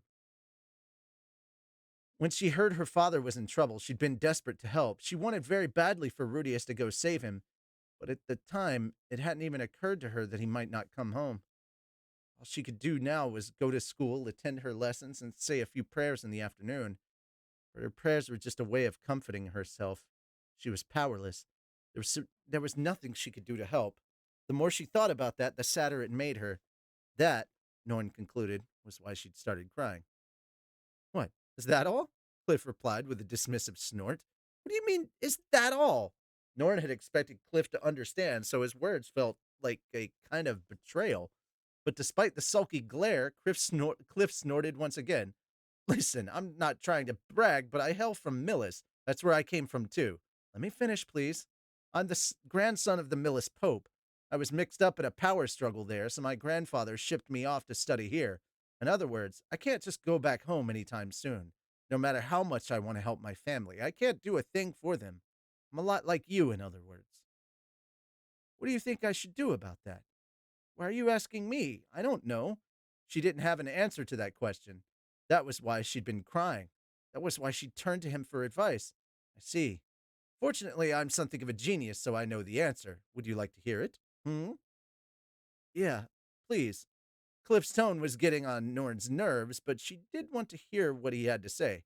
Very well, then. First of all, think about the reason why I'm in this city.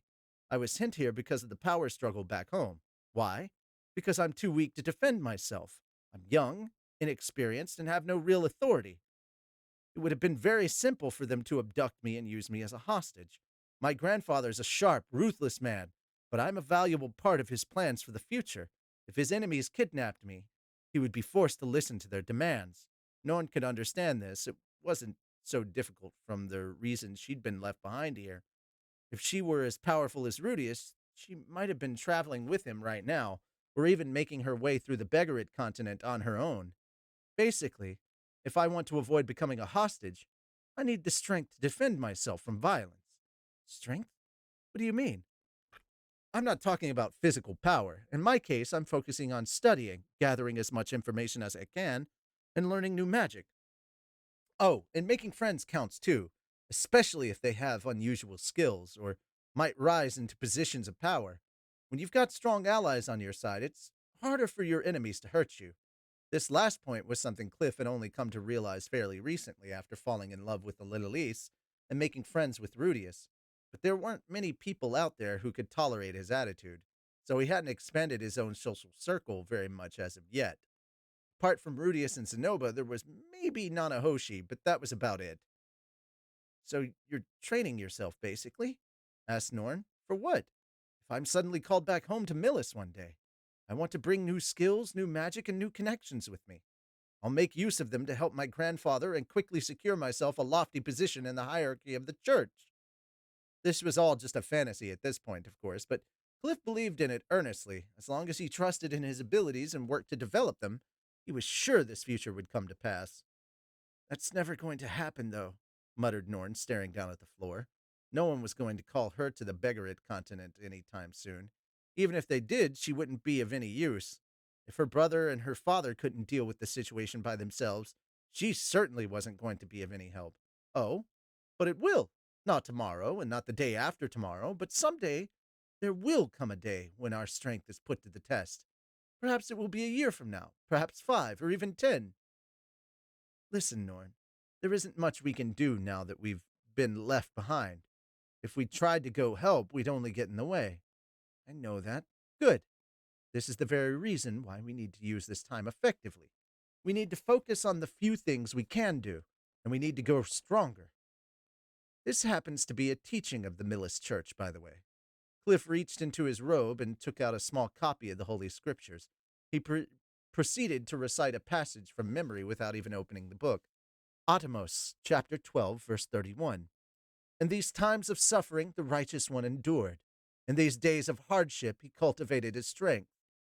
When the weak of heart asked him why, the righteous one told them that the day would surely come for him to strike with all his might. And when the wicked king of demons bore down on them, With his great host, the righteous one swung his holy sword upon him. That blade divided the mountains, the forests, and the seas, and it cleft the wicked king of demons in twain. Norn remembered this verse as well. It was one she'd memorized several times in her old church, the story of St. Millis bringing down his holy sword on the demon army.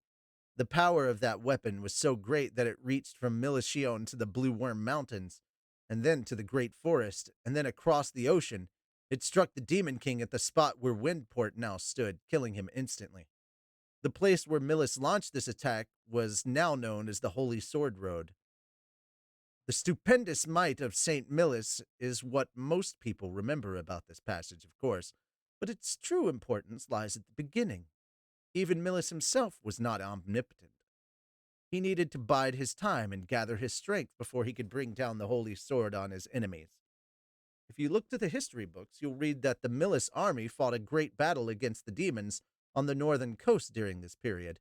The human army's commander was Peter Dolior, said to be St. Millis's closest friend, and he died in the fighting. Pained as he was by the loss, Millis kept his focus on the future. You mean he abandoned his friend and left him to die? No. Millis trusted his friend, and his friend trusted him. It was for that very reason that Peter fought to the death to slow the demon's advance, rather than retreating in defeat, and thanks to that sacrifice, their shared dream of victory and peace was realized. With this emphatic lecture at an end, Cliff stared down into Norn's eyes. Now tell me, what is your dream? I just want my family to be reunited. I want us to be happy again. Then do what you can to realize that goal. Study hard and learn your magic. It will be a great relief to your brother Rudius and your father, wherever they might be.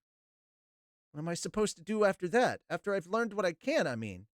Cliff nodded, having expected this follow-up question. Turning to the shrine where the church's holy symbol was mounted, he paused for a moment and then answered, In the end, you pray. St. Millis is always watching over us. If Cliff had been speaking to Rudius, the mage would have rolled his eyes at this, but Norn wasn't like her brother. She was moved by these words. For the first time, she felt that the things she'd learned in church truly were meaningful. Her teachers back in Millis had always told her to end every day with a prayer. It had seemed a bit arbitrary at the time. Why not begin the day with a prayer? But now she understood. There had been a reason for it after all. I think I understand. I'll focus on doing what I can for now. I'm very glad to hear that. If you run into any trouble or need help with your studies, feel free to seek me out. I'm usually here at this time of day, but you can also find me at my laboratory on campus. All right. Norn left the church that evening in a newly buoyant frame of mind. She had a goal now. She would follow the teachings of her faith and grow stronger in her brother's absence. It wasn't much, but it was a start. And there we go. That is the end of volume 11. So we have officially come to the end of what I had physically on my shelf. Next, we will be going to volume 12. And oh man, let me tell you, that's where shit's going to get crazy. All right. So we've got all the way up to. Wait, don't I have. Okay. Mushoku Tensei. Yeah, there we go. I have all the way up to 16. So we are 1, 2, 3, 4, 5 books away. And let me see here. You're looking forward and not to volume 12. Those who have read it know what they wrought. Okay. Let's see if it has gotten to the point where let's see. Let's see. Let's see.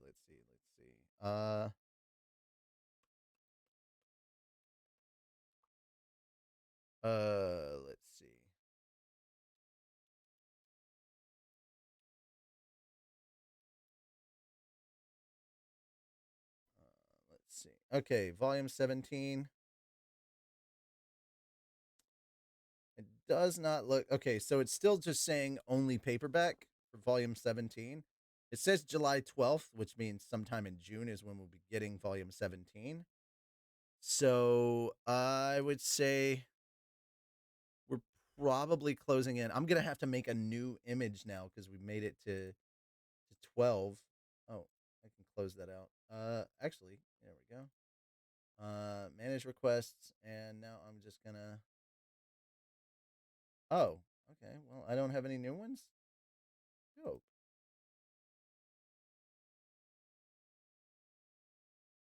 Cool. No new ones. Dope. All right. Cool. Got it done. I will say this: Paul is not a good for nothing father. I will. I take that back. Good.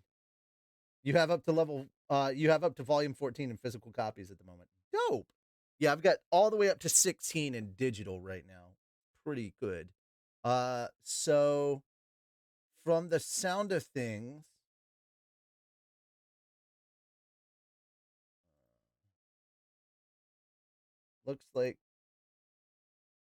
looks like we're gonna have a like we're gonna have a lot. Okay. Oh, it is Mother's Day, so I have to give my mom a call after this. But yeah, the whole Saint Sword thing, was it a Julian? What sort of spell was it? Maybe it was the spoiler sword. I don't know, dude. I don't know. Anyway, that is going to end us for volume 11. We're starting 12. I'm going to have to make a new image uh because we have definitely gotten past the point where everybody are kids now. So we're going to have to move forward with a new image. They're no longer teenagers or kids, they're adults now. Everybody's adults. So at this point, I'm going to put up an image from probably 12 and just use that. And then when we get to 13, I'm going to put that image up, stuff like that. And having been said, thank you guys for joining me. It is 3:30. I started around noon 30, which is weird.